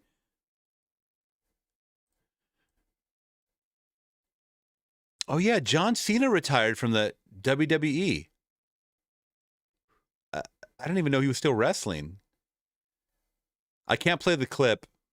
But he does say it's been a pleasure serving you all these years. So he gives a bow. Yeah, I can't really play it. Gives his salute. I thought this guy wanted to be an actor long, long ago. Why would you still be part of the WWE? That's like The Rock. Same thing with him. He kind of pops in back and forth. So John Cena holds the WWE belt for the final time. He still looks good for, how old is he?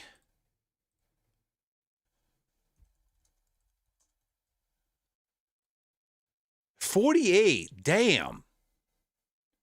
Okay. He's good. It kind of sucks that he lost his final match, though. John Cena has tapped out and lost his final match. That was yesterday, by the way. Against who? I don't know. He hit the final You Can't See Me. Which I don't even know what move is this. Yeah, You Can't See Me. Is it an elbow drop? Yeah, I think it's an elbow drop. Or just a jab to the face. The last time is now. I like John Cena. I know a lot of people give him shit, but I like him. Oh, he was fighting this guy. The Ring General Gunther. Final, You See Me. Okay. John Cena's final match. Why wouldn't you have him win, though? That's kind of the weird thing. Just for the fans, you know? Have him go out with some grace. Like, maybe he did go out grace. I don't know. But that's kind of interesting to me. I don't watch... Actually, I don't watch wrestling anymore, but I always see clips from time to time. And, and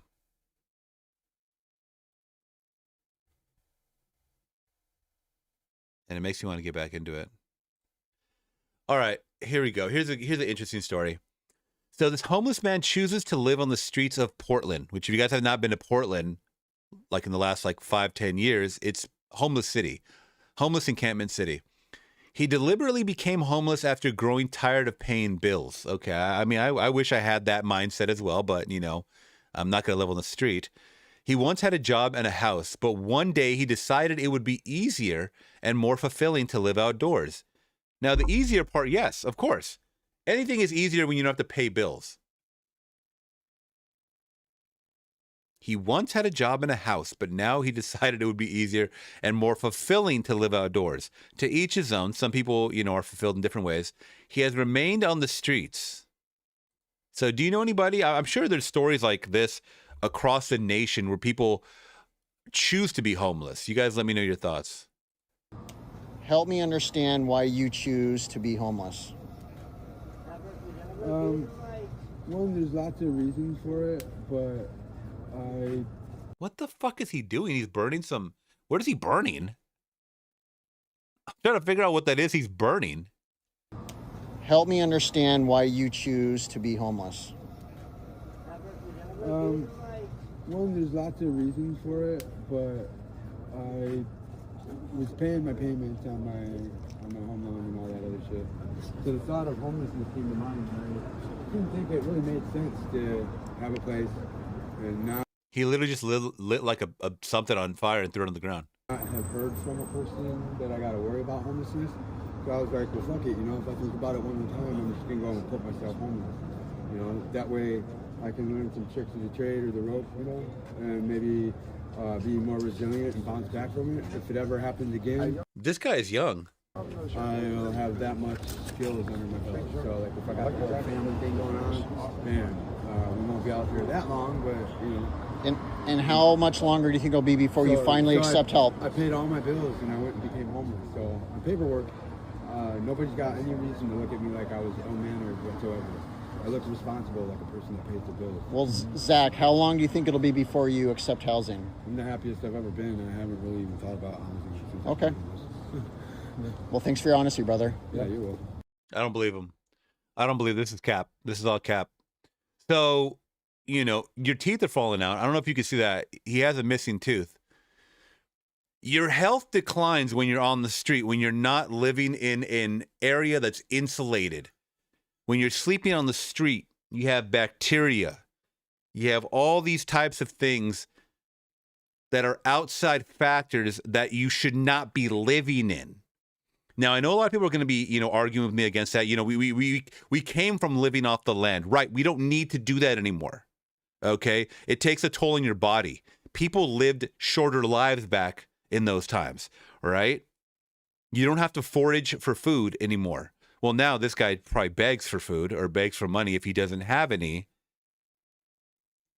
It would be more of I wonder what his bank account is looking like right now. Does he have a bank account and is he just living on the street?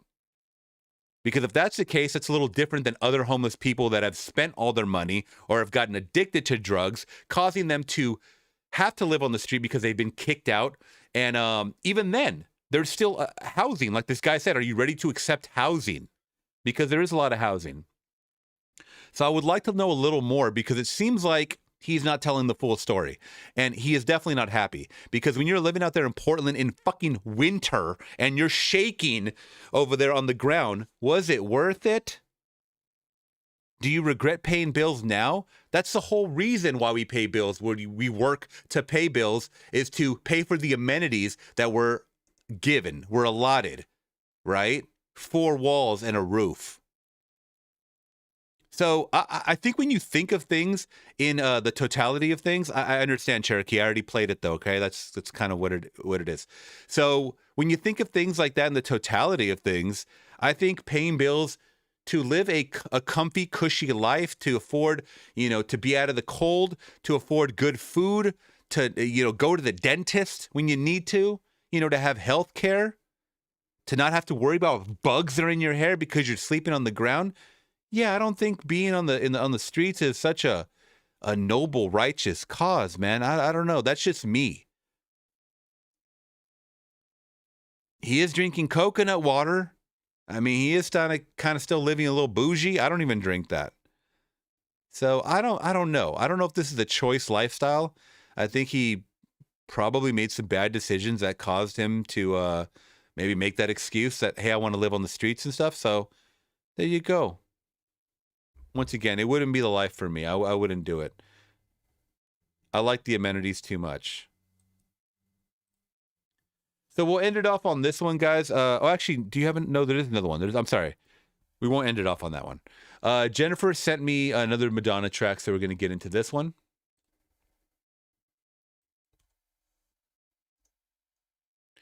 All right, so Don't Tell Me. From, okay, I don't know what it was from.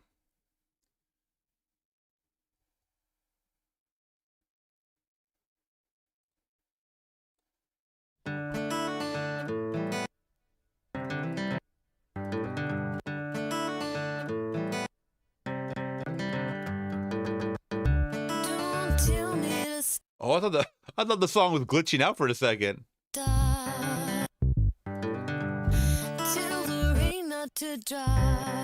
Is this how the song's supposed to be? This sounds kind of weird.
It's just something that we do.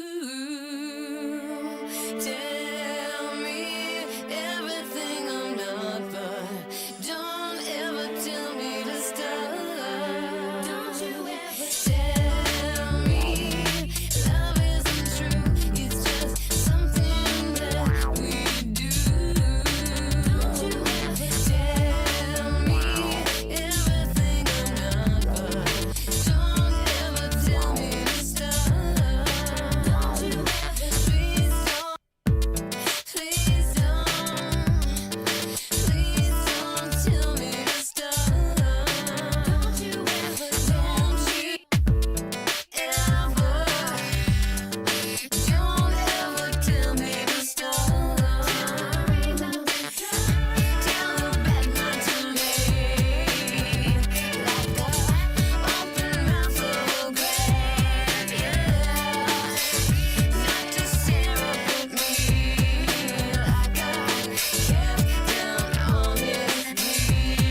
like that little country hip hop vibe.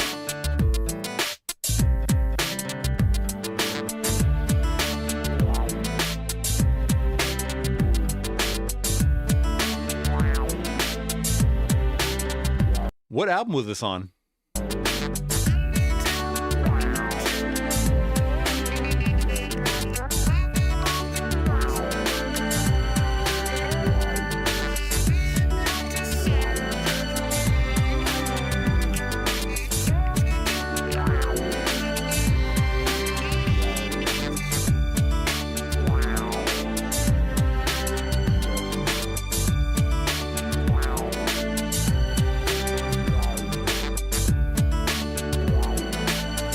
Very good.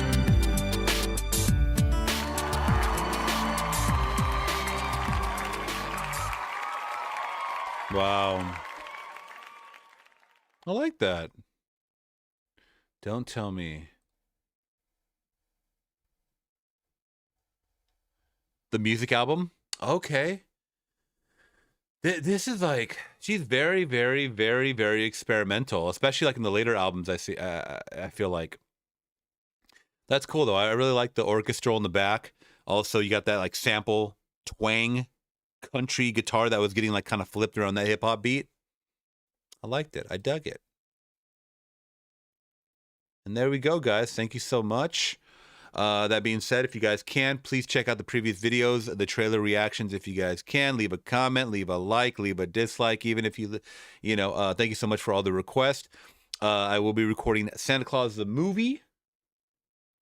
And we got a couple other Patreon watches this month. We're still 11 days away from Christmas. All right. Can you guys feel it? And then remember, next week, guys, I will be doing, let me throw it up on screen. Next week, I will be doing, let's put it right here. Oh, right there. The live watch along for Santa Claus Conquers the Martians, which I'm very, very excited to watch with you guys. Live full movie reaction. I believe it's like an hour and 20 minutes. It's a little over an hour, something like that. So hopefully you guys can join me in that here. So hit that bell notification, turn the all of the notifications on if you guys can, please. Oh, one thing I forgot to, I always forget to say in these videos. If you guys are watching a video of mine, please hype it. Do you guys know about the hype button? There's a new feature on YouTube called hype. Okay. So for example, let's see, I go here to this music video, right? Okay, so I don't actually know if it's on here. Oh, it's got to be on your phone. Okay. So it's going to be down here in this area, probably on your phone. Yeah. It says hype this video. Click that. I wish I could show you what a hype. Let me see. YouTube hype button. But that also helps to spread these videos out too. Please hook a brother up. You've seen that YouTube has launched a feature called Hype. Have you received it or not? Let me know in the comments. If you haven't, how can you get it? Let me explain. Open your Gmail. Log in with the ID you use for your YouTube. Okay, well that's not what I cared about. I just cared about the actual seeing the hype. YouTube. So this is what it looks like, guys. Right here, when you hit the hype button, it says you have it kind of gives points and it spreads out these videos. Can they just show what it looks like? Anyways, guys, there we go.